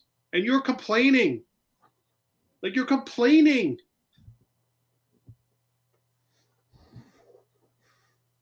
Last year, like when the Islanders were in the playoffs and I was still on Twitter, I wanted to tell Evan Roberts to go fuck off so bad. Because he's always got to be such a douchebag. Like, he doesn't know how to just be like, yeah, the Islanders are playing really well. He's always got to pinpoint a part of the game like, well, this could be the turning point if the Islanders mess up. And it's like, why are you going to be a dick for? It's like they're in the playoffs. The guy's just such a fucking jerk off. They're all just a bunch of dopes. And again, it doesn't take much to be on network, on TV. All you got to do is just have a knip shit about everything, and then you're good. That's it. Herndon with a bye. Sam Darnold, ready? 16 of 25 for 112 yards and an INT. His 8th of the season, by the way. One less than Zach Wilson. The only difference is Sam Darnold is a 4th-year player, and Zach Wilson is a rookie. Panthers lost 25-3 to the Giants, and Darnold got benched in the second half for P.J. Walker. So far this season, 1,685 yards, 7 touchdowns, 8 interceptions, but he has 5 rushing touchdowns. So in some ways, I do like the fact they use him on quarterback draws. But all the Darnold defenders have gone away. They're all hibernating for the winter now because they're not coming out anymore. They don't want to put their name to it that they back Sam. I didn't hear Rich Cimini talking now about Sam like I was wrong about Sam. I didn't hear Brian Costello coming out saying I was terribly wrong about Sam. The Jets made the right move by letting him go for a 2nd-round pick. Not all the Darnold defenders disappeared. They've all gone to hiding. They all pretend like they never said it. They all pretend like everybody who said, oh, Joe Brady's going to do wonders for Sam Darnold. No, the guy who's doing wonders for Sam Darnold is not Joe Brady. It's Christian McCaffrey. And we said it. Remember what we said at the beginning of the season? I said if Darnold fails in Carolina, it's going to be an indictment on Joe Brady. Yep. If Sam Darnold fails, he's got no one to blame but Sam Darnold. And Matt Rule is treading very close to overrated territory. Now, here's the funny part, right? Remember last year or 2 years ago when the Jets had the opportunity to hire Matt Rule? Yep. And the reason why the Jets didn't hire him was because Matt Rule had a set of coaches that he wanted to hire, and the Jets said no because they were very inexperienced. They didn't have they weren't veterans. They were just a lot of guys that were just inexperienced that he was going to grow with the team. So the Jets pretty much do a mea culpa, and they say, we fucked up, so we're going to let Saleh build his coaching staff exactly how he wants it, right? Mm-hmm. And now everybody's saying that the Jets coaching staff is in over their heads. Oh, the Jets coaching staff's they're terrible. They're the worst coaches I've ever seen. They suck and everything. They gotta get rid of them and everything. But this is what you wanted, right? You wanted them to build a coaching staff. So Salah's building a coaching staff that he feels comfortable with. Isn't that what we wanted? Because that was going to be the way we keep Robert Saleh, right? Do you think Saleh would have taken the job if we told him, yeah, well, you're not going to get this guy, so that's done? No, he wouldn't have done that. No. See what I mean, though? Last year, you got pissed off when Matt Rule didn't get to hire his own coaching staff. Now you're annoyed that the coaching staff that Robert Saleh built you're already labeling them the worst coaching staff in history after 6 games. 6. These Jet fans don't have patience. And that's why, we've said it up and down. They could say it all they want. They don't have the patience for a rebuild. And quite frankly, neither do the Jets beat writers. No. The Jets beat writers have no interest in a rebuild. They're not interested. It's not interesting to them. It's interesting when the rebuild is failing. But if it's successful, nobody's going to really write anything. But even lately, like on a lot of the podcasts I listen to, it's just like Connor Hughes, who's been covering the Jets forever, I think since like 2014. He's tired of all the losing. Well, I mean, you decided to cover a shitty team. That's your fault. I mean, but what did you expect? This is years and years of terrible draft picks. And if that isn't bad enough, now here come the Jet fans that want Rex Ryan back. Rex Ryan's going to be the change. We got to bring back Rex. Do we need to get into the time when the Jets lost 45-3 to the Patriots on Monday Night Football in Foxborough with Rex Ryan as coach? And you want to know why I remember that game so vividly, Klim? Because that was the night my mom passed away. Oh, I'm sorry. No, it's not. I mean, it was coincidence. I didn't even watch. Of course, I didn't watch the game, but 45-3 under Rex Ryan in Foxborough. Okay, this is what I mean. Jet fans don't even know what they want anymore. They don't know. The minute it goes to 6 games and the team is shit, let's go out and now we got to go buy up every free agent again, and then we got to go down that road where we're just going to be incredibly mediocre. You got to let the guy build the team, plain and simple. I can't stress that enough. I know it sucks. I mean, we knew that, but it is what it is, right? No, you're absolutely right. You literally look. You gotta. I was listening to some podcast yesterday. Oh, I was listening to the Pardon My Take podcast. And they were interviewing Dick Vermeil, legendary NFL coach. And Dick Vermeil was just talking about how you build, because he worked with 3 shitty teams when he first got there with the Eagles, the Chiefs, and the Rams. He turned them into good teams, but he did it his way. He built the foundation. You don't start by building a house by putting up the windows. No, you start by building a foundation, and then once you can build that foundation, that's when you start putting in all the fancy things together.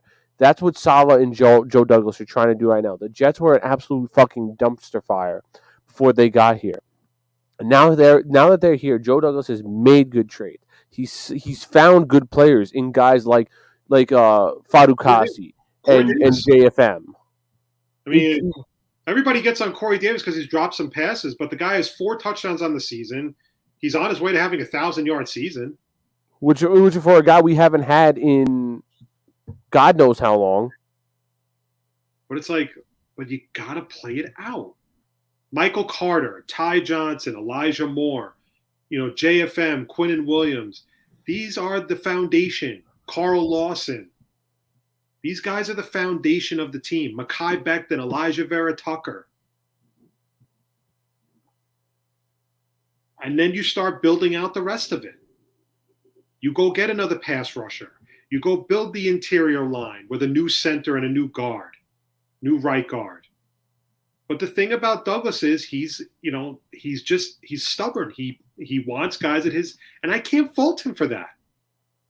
You know why? Because most of the teams that give these guys big money regret it after 2 years. Douglas has to build the roster. But you know what bothers me, Klim? The New York beat writers and the media and the fans won't let him do it. They won't let him do it because they want immediate results. They will tell you up and down that they're okay with a rebuild. They're okay with this. The beat writers will tell you how they're not going to be a great team, but it's, this is part of the plan and everything. And the minute things go to shit, right away, it's, he's terrible. He only has like 3 wins since he's been the GM of the team. Why isn't he fired yet? Everybody now want to fire Joe Douglas. Nobody's going to take this job. The guy you're going to want to take this job will never take the job, because if you fire Joe Douglas after 2 years, that candidate's going to turn around and say, why would I want to go there? They run through people like water. Why am I going to go there and be out of a job in 2 years? I'll just stay here where I'm safe. Sounds like another team of ours. Yeah. So let's finish up the Jets stuff, and then we'll get into the Mets. So you can't even tell the difference with these two. All right. Robbie Anderson. Last week, 3 catches, 14 yards, no touchdowns. Anderson has been he's been having a lot of trouble with drops. He dropped a couple of passes in the Giant game, and he's dropped quite a few during the season for Carolina. On the season, 18 catches, 204 yards, 2 touchdowns. Bad. That's bad. And he was look, he didn't have the touchdowns last year, but he was 1,000-yard receiver. Give him credit where credit's due. He was 1,000-yard receiver last year. This is bad. This is real bad. One of our favorites, Jamal Adams. 2 tackles, no sacks, no INTs. For the season? Just for this game. Oh. Okay. We lost 13-10. But wait, I'm getting to that. On the season, 45 tackles, no sacks, no INTs. He's a linebacker. He has not had an interception since he got to Seattle. He's a glorified linebacker at a safety position. And like I said, I liked Jamal Adams when he played for the team. He shined in Greg Williams' defense, but you're really seeing it now that he was really a one-trick pony. He's a linebacker. He really is a linebacker. And people were like, "Oh, how can you trade Jamal Adams?" Because we're not paying him premium money to be a safety and act like a linebacker. We're not paying him that money. It's not worth it. It was not worth it. And Joe Douglas, the fact that Joe Douglas was able to get 2 first-round picks, a 3rd-round pick, a 5th-round pick, and a player back for this safety is incredible. Like, you're like, here's the best part. The first pick of the Jamal Adams picks, Elijah Vera Tucker, who's been playing good for us. He's been playing very good for us. I rest my case. This is why I can't get rid of Joe Douglas right now. I can't. I just won't. I won't listen to these stupid people that want to get rid of him, because, again, the guy who you get to replace him is not going to want to take the job, or the guy you want to replace him is not going to take the job, because they're not going to want to be on pins and needles if they can't deliver after 1 year. All right, next up, Leonard Williams.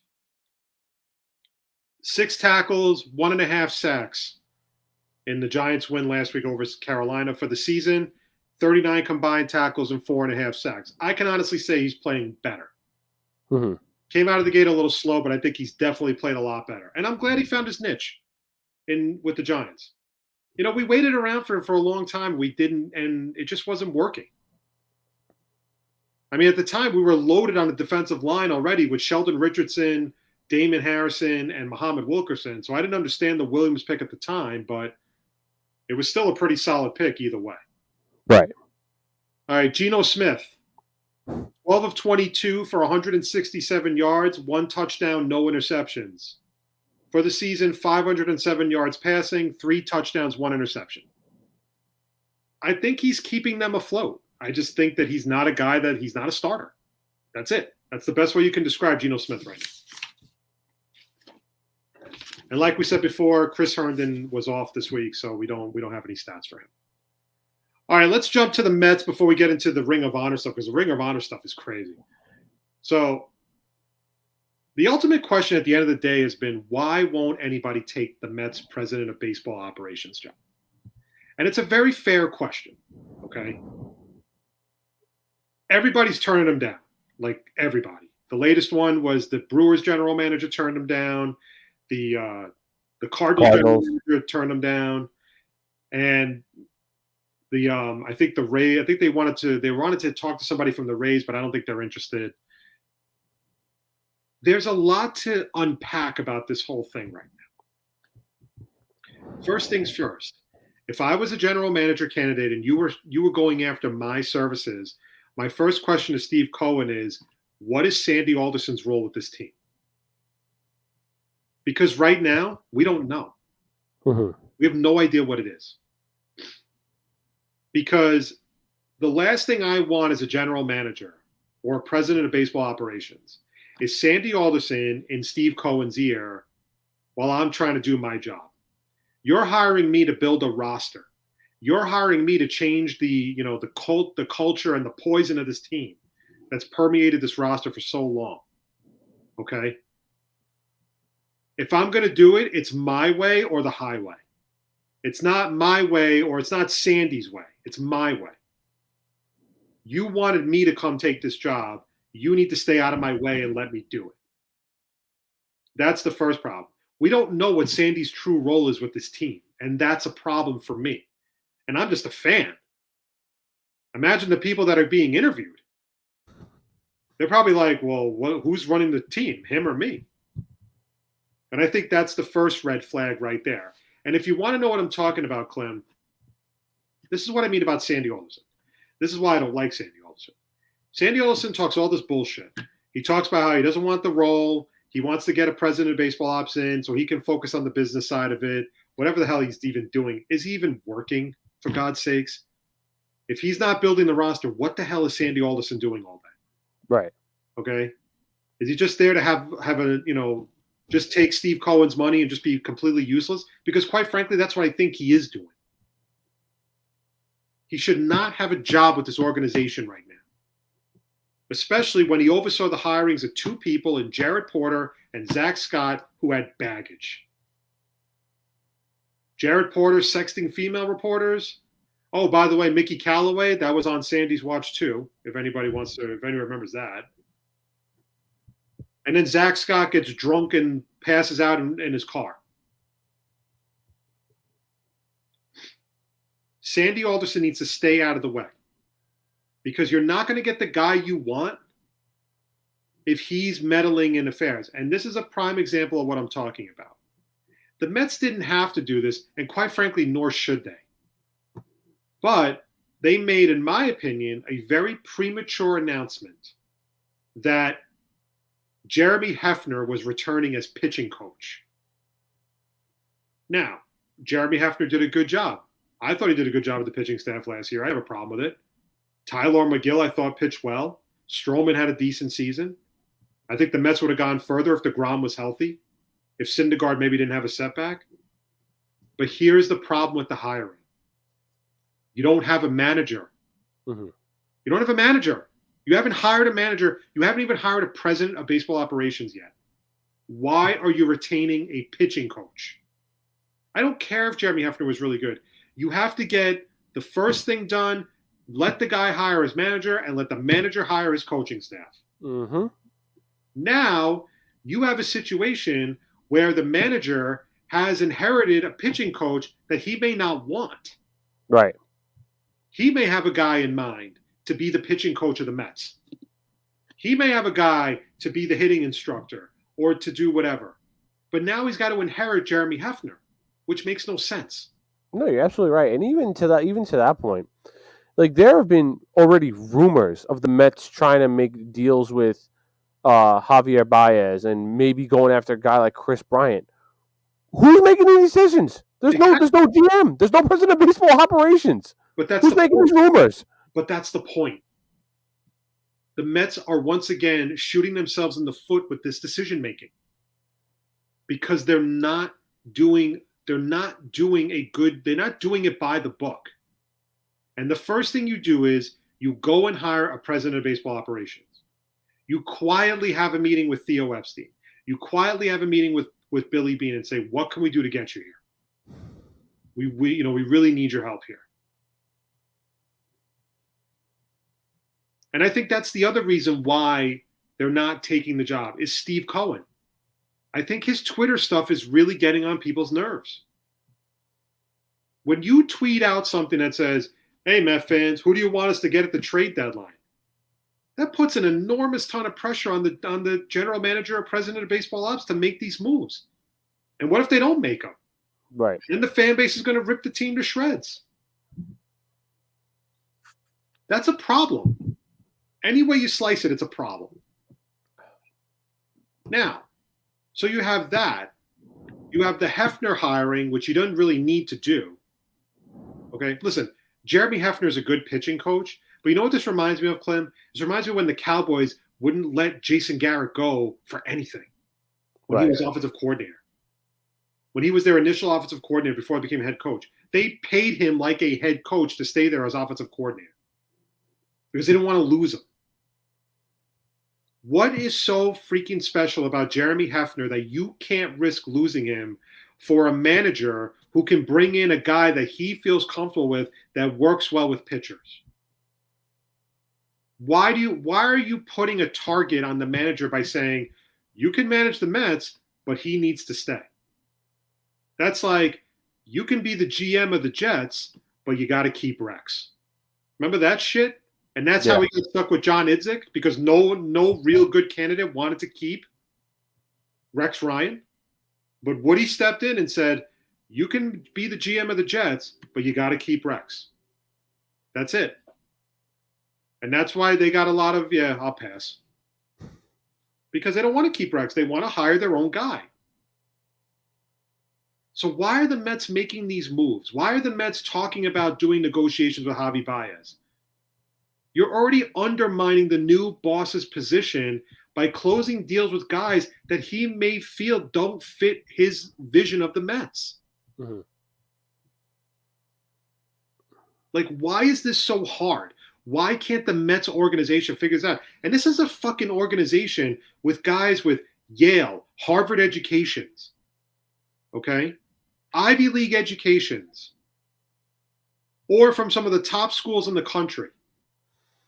And they can't even make simple communication decisions like that. Book smart, common sense stupid. It's a common fact of life with a lot of people.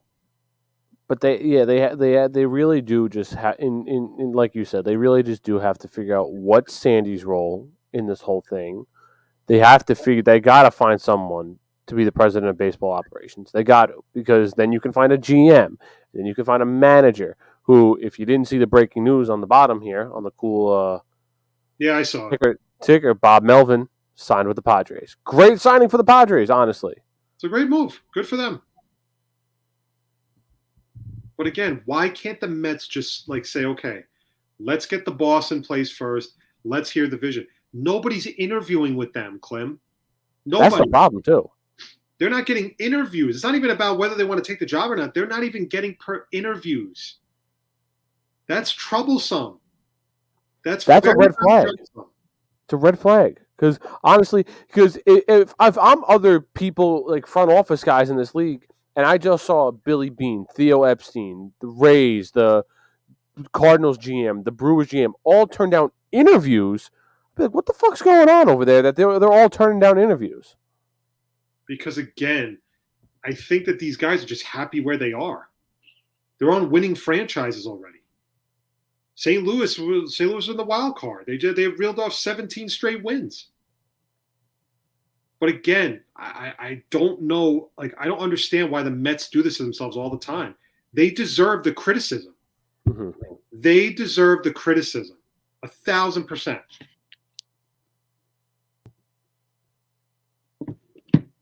It's like, where do we go from here? Enough already. It's like, your way hasn't worked.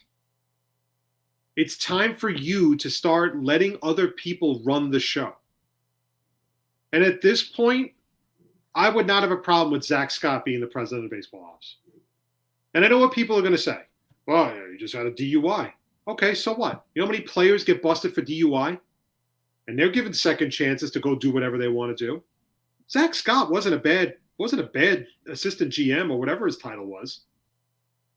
I didn't think he was bad at that position.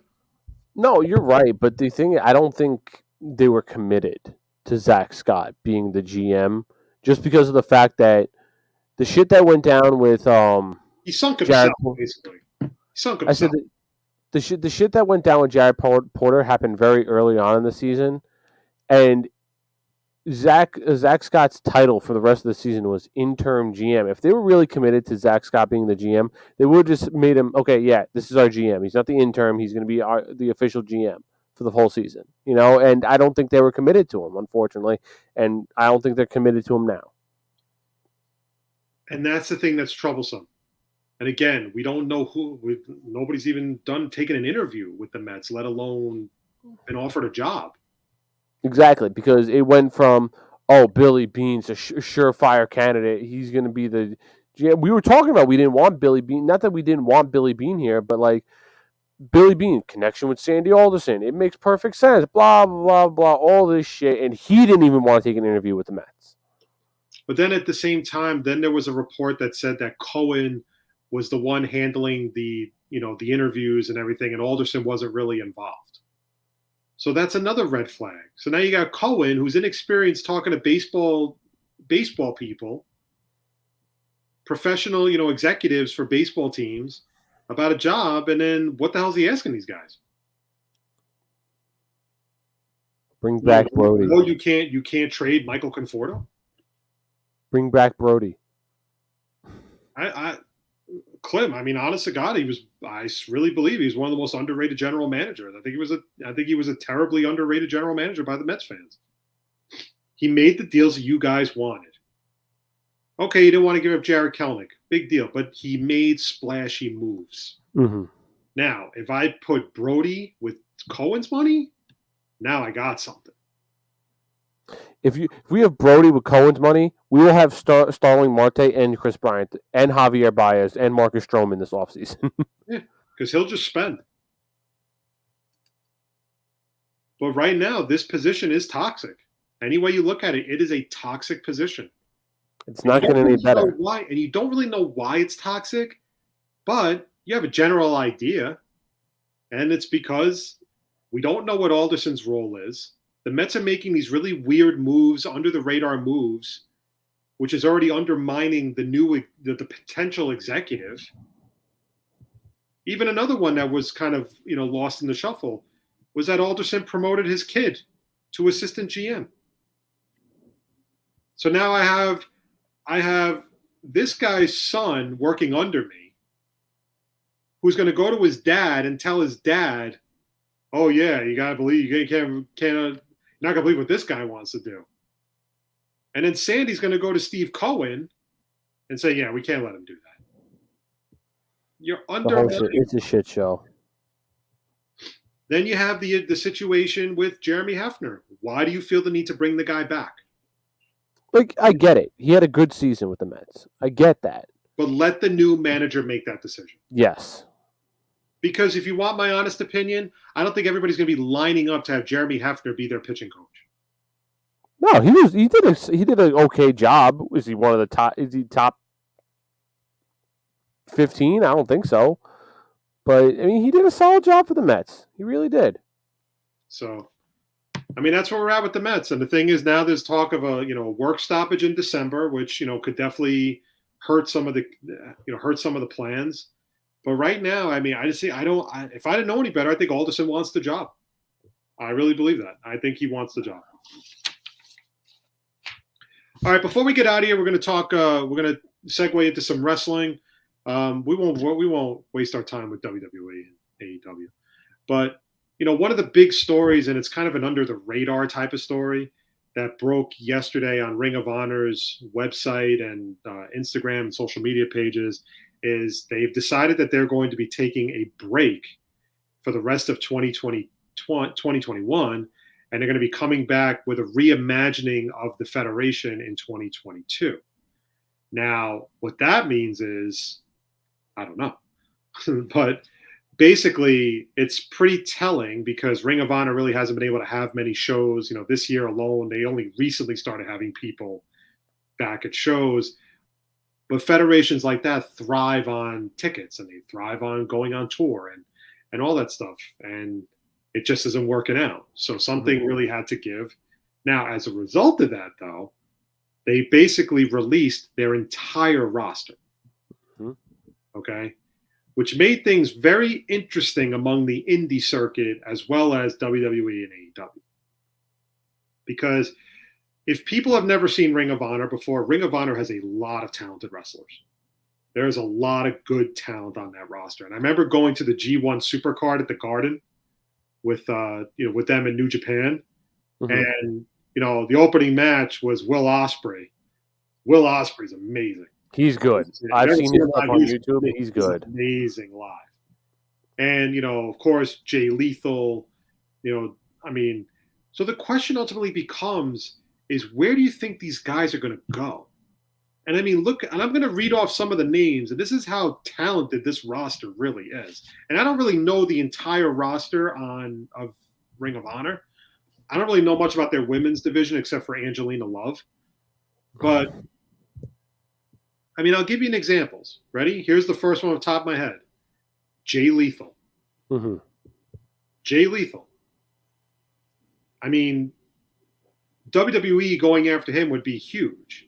The reason why I don't want these guys going to WWE is because I don't think WWE would do anything with them. See, that's the problem that we've been fearing with even the NXT talent. Like guys like Jay Lethal or even Will Ospreay, or let's even say Kenny Omega to an extent. Like these guys, if they were to go to WWE, they would be buried, and it's not good. Like, but here's the worst part about it, though, with WWE.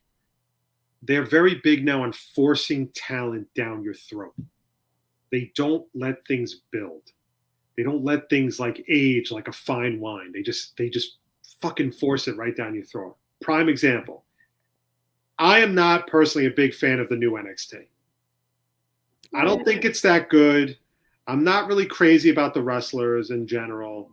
And I mean, for a developmental, if this is supposed to be a developmental territory, Mandy Rose has no business being the champion.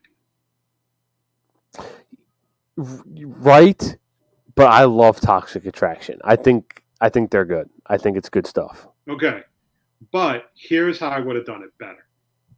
Okay, ready? Let Raquel Gonzalez beat Mandy Rose. Do the same thing with the Grim Reaper with Dakota Kai, and then have Dakota Kai beat Raquel Gonzalez for the belt. See, I'm a big Dakota fan, so I would take that as well. Dakota is an amazing heel. She has done so good. Wonderful job, amazing job as a heel. She is so good as a heel. I love it. And again, do you see what I mean, though? She is more deserving of being NXT champion than Mandy Rose. Okay? I love Toxic Attraction. I think Gigi Dolan's hot. Oh, love Gigi Dolan. Love it. I love the fact that their theme music, I think they changed it, was the Marilyn Manson song, like the guitar. Oh, yeah. Marilyn Manson song. Right? But they're always big on forcing people down your throat, and I hate that. Okay? Toxic Attraction have barely been together, though. They've been together for like a few weeks. Why are you giving them all the gold now? Like, that's something you let build a little bit.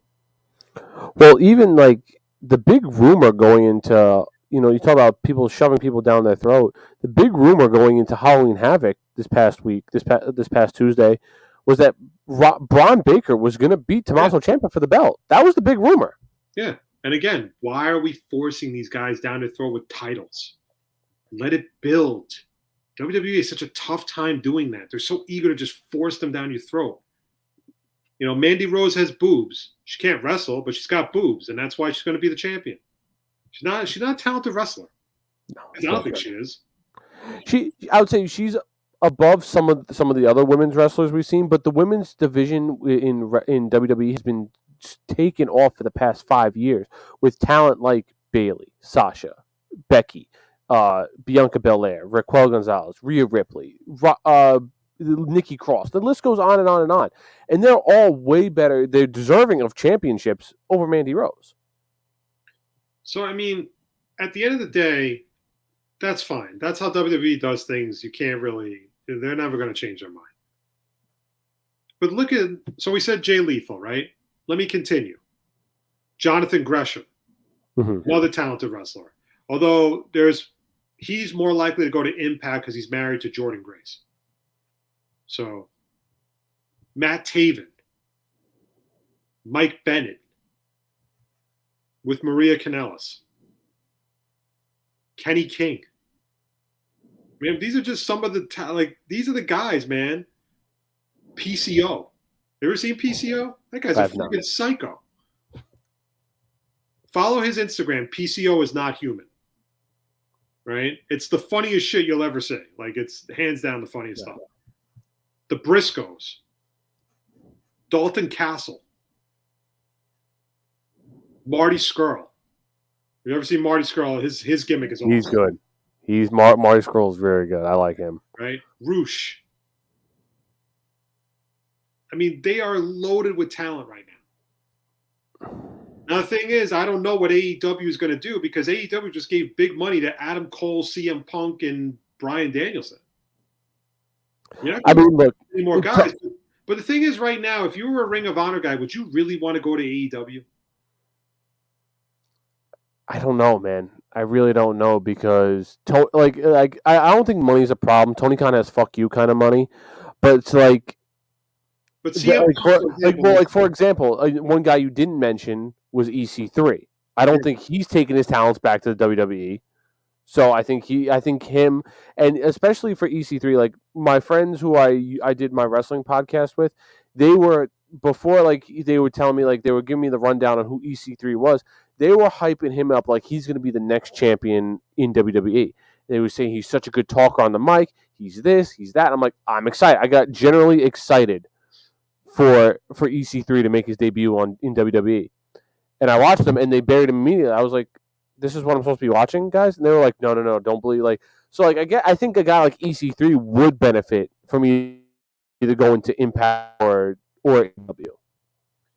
But again, right now, there's a ton of talent that's available on the indie circuit. You never know. At the next Creative Pro show, I might wind up seeing freaking Matt Taven at it. Or whatever. I was gonna say your boy Danhausen got Danhausen is another guy. I completely forgot about Danhausen. Although Danhausen, I think he's better on the indie circuit. I wouldn't, if I were Danhausen, I wouldn't go to WWE. I don't think his shtick would stick with WWE. It would not, and I don't think it would be good in AEW either. Unless you're leader of like the Dark Order or something like that. Let's say another guy, Flip Gordon. Flip Gordon's really good too. I mean, there's a lot of talent, man. There is a ton of talent.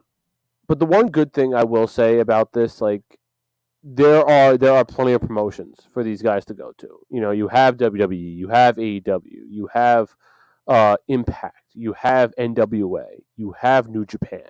There's plenty of places where these guys have gone and wrestled for who I don't think they would hate going back and wrestling for them. And not for nothing, these guys have made big money, so it's not like they really right now need the WWE contract that bad.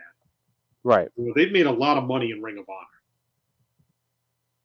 Dalton Castle, I think, would be phenomenal in WWE with the boys. I think Jay Lethal would be great in WWE. I mean, you would have to find a way to get Jay Lethal and Ric Flair back on the same show because Jay Lethal does the best Ric Flair impersonation I've ever seen. You ever see the promo they cut together on TNA? Yeah, it's one of the funniest promos I've ever seen. Oh, that's great. And the worst part is Ric Flair is just sweating like crazy, shirts like this. It's disgusting. But this is a pretty interesting thing that Ring of Honor is doing right now. I mean, either they're not getting the sales that they really are hoping for. I don't think they have a TV deal. I mean, right now this is kind of the state of professional wrestling. Especially now that AEW has really cemented their status right now as number 2. It pushes federations like Ring of Honor back. But now look, this could all be for a couple of months and then they all go back to Ring of Honor. Mm-hmm. These guys might just stay on the indie circuit for a little while, just until Ring of Honor gets their shit together and then maybe go sign with Ring of Honor again. But right now, I mean, the Briscoes would be an awesome tag team to put in AEW or WWE. Mm-hmm. Dalton Castle would be awesome. Marty Scurll, I know the WWE wanted Marty Scurll for a long time. They offered him a lot of money, and he turned them down to go to WWE. Like a guy like Marty Scurll, I don't think he'll go to WWE. All of his boys are in AEW. Putting Matt Taven and Mike Bennett together to make the Kingdom. I mean, that would be fucking awesome. Even having a dude like Cheeseburger, right? One of the best names ever for a freaking wrestler. I mean, I'm just saying that, like, I mean, this is a pretty interesting thing. The thing is, I don't know what AEW can afford right now, because they're going to bleed themselves dry bringing all these guys in. Then they're not going to have anything for them, and then these guys are just going to get lost in the shuffle. You're right too. And speaking to that point, the rumor is having it that when Kevin Owens' contract is up in January, he's going to be AEW bound. And apparently, if again you read the bottom ticker, Bray Wyatt's no more. His contract talks with Impact fell through, so he might be AEW bound tomorrow night on Rampage. So again, I mean, right now it's just AEW's overloaded their talent. The thing is, like, that means that they're not really doing a lot with CM Punk. They're not. No, and I think CM Punk knows that. That's why he really kind of addressed it kind of in the when he first came out. He's like the time will come where he will eventually be the AEW champion. I fully believe that at some point. But like he said, he's like, I want to fight the guys I couldn't do, like Darby Allin and this guy and that guy, etc., etc., etc. And that's what he's doing now. He fought Bobby Fish last night, which was a great match. But that's what he's doing right now. He's just gonna fight all these young guys who he thinks are going to be the next big thing, or who have great talent. He sees something in them, and that's what he's going to do. He's going to try and help put them over with a great match. But I mean, this is a pretty big story right now with Ring of Honor, and what they mean by reimagining. Maybe they're working on a TV deal like that. Eventually, they'll have when it's time, when 2022 comes up. Maybe they have something, cooking where they're going to be more mainstream. There's a big rumor going around that ESPN might bring in Impact Wrestling. Ooh. They might try to put Impact Wrestling on mainstream television, which could be really good for them. I mean, wrestling's definitely taken a major step forward over the years. Remember, everybody mocked wrestling. Everybody was like, oh, why would you want to do that? Now it's like, they know the draw. They know the draw. Yeah, especially. And I mean, not that saying ESPN covers WWE on a regular basis, but there are times they talk about WWE on SportsCenter and First Take and whatever shows they have on there. It's talked about on there. It's a thing. Yeah. So if ESPN can get control of a thing like Impact and potentially use its resources to take it, and I'm quoting Grimes here, to the moon, it would be a good thing. It would. And again, right now, Impact is an up-and-coming federation, although I didn't like the way they ended their Bound for Glory pay-per-view. I wasn't a big fan of that. I think, you have it on a high, you're building a new superstar in Josh Alexander to win the title and become that new elite main eventer, and then you kind of fucked it up by giving the belt to Moose, which I like Moose, don't get me wrong. I'm very big into watching new superstars being built. Moose is already a superstar. You could have just ran a freaking promo, a thing with him, and now it's just corny. Again, Impact is like WWE. They're afraid to develop new superstars. New superstars for the belt. It's going to be the same rinse and repeat over and over again. Well, the only thing is with Impact, I think they're trying to compete with AEW and WWE, and I think from what I heard too is that the connection with AEW and Impact is done. It should. So, yeah. So I think as much as I agree with you to the point where they should have gave it to a guy like Josh Alexander. People know who Moose is. If they see Moose as the champion, they're more likely, I bet you, to watch it rather than Josh Alexander. You got to build new talent. I agree with you. I agree with you. WWE fails. That's where a lot of these federations fail. They don't build new talent. Think about. I'll give you a prime example. What I'm talking about with AEW. Do you know that Team Taz is probably the worst faction I've ever seen in my life? I hate it so much. Oh my god! And I like Ricky Starks too. He's being held down by. None of those guys are doing anything. Powerhouse Hobbs is useless. Brian Cage was useless. They didn't do anything really big with Brian Cage. I mean, that's it. There's not much you can do. No, there's not. But it's like, That's a case of what I'm talking about. Too much talent. And now you have a faction like Team Taz, and they're losing every week. So they're a useless faction. Just get rid of them. And like you meant, like they have solid guys. Like Brian Cage is a solid wrestler. Ricky Starks is good. They tried to give MJF his own faction, the Pinnacle. How'd that turn out? It's so funny. I was listening to the What's Wrong with Wrestling guys the other day, and I'm a Patreon subscriber, so I get to listen to their review of AEW. And they were talking about, MJF and the Pinnacle. I was like, I haven't seen the Pinnacle on TV in a while. Like, MJF's been on TV. Not the Pinnacle. I mean, it's just one of the, again, though, AEW is just overloading with talent. And the thing is, eventually, Adam Cole's going to want a title shot. Bryan Danielson's going to want a title shot. CM Punk's going to want a title shot, which is going to pull down a lot of the other guys. Adam Page, too. Think about a guy like, for example, like Jungle Boy, who's probably going to wind up jobbing to Adam Cole, which really shouldn't be the case. You built up Jurassic Express to be this big-time tag team, and they're a great team. But don't have Jungle Boy just taking losses to Adam Cole just because it's fucking Adam Cole. You tell Adam Cole, get it. You're going to take the loss. I was going to say, Adam Cole will put on a great match with whoever it is, and Jungle Boy is great in himself as a wrestler. But Adam Cole doesn't need it as much as Jungle Boy. Exactly. Adam Cole is well over with the fan base that if he loses, it's not a big deal. Exactly. And now that, even to go on to the tag team side of things with AEW, like you made the Lucha Brothers the tag team champions, which is fantastic because I think they are, if not one, the second best tag team in all of wrestling. But again, they don't need the titles. The Young Bucks did not need the titles. If you want to build up the Dark Order, Jurassic Express, Private Party, those are the tag teams you give a title to. We already know that the Lucha Brothers and the Young Bucks are the best tag team in the world. FTR, we know they're a great tag team. They don't need titles.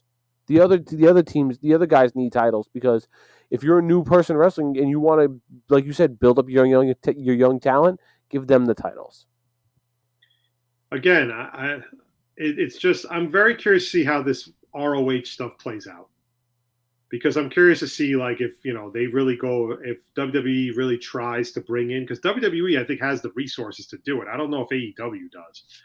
But I think WWE definitely can bring in these guys, some of these guys, if they want to. I don't think they won't bring in all of them. Well, from what I heard with this new NXT, I heard that they're not going to try and go after indie superstars anymore. So if they're not going to go to NXT, they're going to go to the right to the main roster, if anything. Which I don't. I think these guys are going to play it out for a few months because again, they can make big money. They can even go to New Japan. A lot of these guys. They could do one-off appearances for like MLW. They can do a one-off appearance. Jay Lethal's making an appearance in Hicksville for big-time wrestling in a couple of weeks.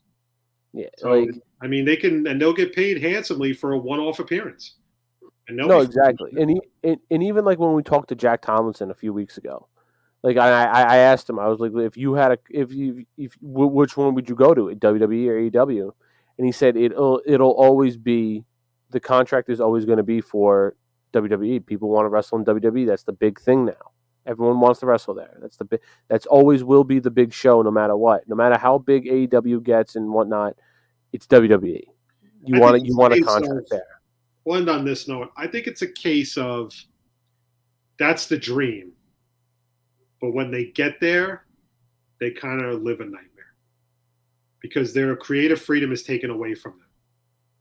Then they're going to work. Imagine going to work every week and you know you're going to lose. Do you really want to put your best foot forward in a match? You know what I mean? No, that's like why, like I said, mentioned before, like a guy like EC3, I don't think he'll ever step foot in a WWE ring ever again because they fucked him so bad. Yeah. So, I don't know. But I'm very curious to see if WWE tries to go after these ROH guys that just got released. It will be good. It will be exciting. All right, on that note, that'll do it for the Moffett on the Mic show for this Thursday night. Again, a very special thank you to John Sheeran for hanging out with us today. Again, check out his work. He is the deputy editor of the CincyJungle blog, courtesy of SB Nation. And we always look forward to having him on to talk some Bengals football, a very surprising Cincinnati Bengals football team as they get ready to play the Jets on Sunday at MetLife Stadium. So, again, we thank John very much for being on our show. And that's pretty much it. So, next week, Klim, are we doing next Thursday? Yes. Is that the plan? All right, so next Thursday night, right here on the A1 Sports Network, courtesy of StreamYard. Thank you. And I'll just keep forgetting. But really? Yes, put up the advertisement. Look, they give advertisements. Look, they give it to me here with the website, so I might as well throw them a bone. Well, again, StreamYard is actually a very cool app. It's a very fun way to do shows like this with the ticker at the bottom and Klim being able to just type in stuff, almost like blurbs to put up so you know what we're talking about. So again, we really appreciate the work with StreamYard. But everybody, wherever you are, stay safe. Have a great weekend. Enjoy the games. Let's hope for a Jets win on Sunday. And happy Halloween. Klim, are you dressing up this year? Yes, I am actually. It's going to be Steve from Blue's Clues again? Well, yeah, I was going to recycle that because my friend texted us today. He's like, hey, I'm having I'm having people over tomorrow night if you guys want to come over. And I was like, do we have to wear costumes? And he was like, you could wear a costume. Like, he was like, his fiance's friends are going to wear costumes. So he's like, I'm not expecting you guys to wear costumes, but you can. So I'll probably recycle my Steve costume for that party. And then I have a party on Saturday and I'm going, you ever see Holes? Oh yeah. A long time. I'm going to Shia LaBeouf in Holes. Will people know Stanley that Yelnats. Will people know that costume or? I hope so. Holes is a great fucking movie. Oh my god, I might watch it tonight. Actually, my daughter's dressing up as Harley Quinn. Oh, that's dope. She's gonna wear like the almost like from the Batman comics, not the one from like Suicide Squad. I was gonna say, which Harley Quinn are we talking about here? Yeah, she's gonna be the one from the Batman comics, not Daddy's Little Monster. So actually, do you go? Are you going as the Joker then? No, she's going to school like that tomorrow because she has they're doing a Halloween party at school. All I told her was, I said, listen, just don't get your freaking costume dirty because you have to wear it all weekend. I said, because we're going trick-or-treating on Sunday, and I said, you're cheerleading on Sunday. She has a game in the morning to cheerlead. So I said, just please don't get your costume dirty. They're letting the girls like cheerlead in their costumes if they want. Oh, that's cool. So yeah, so she's pretty psyched. All right, well, listen, everybody, that's going to do it. Wherever you are, stay safe. Have a great weekend. We'll be back next Thursday right here on the A1 Sports Network, courtesy of StreamYard. Have a great weekend, everybody. And again, see you next Thursday.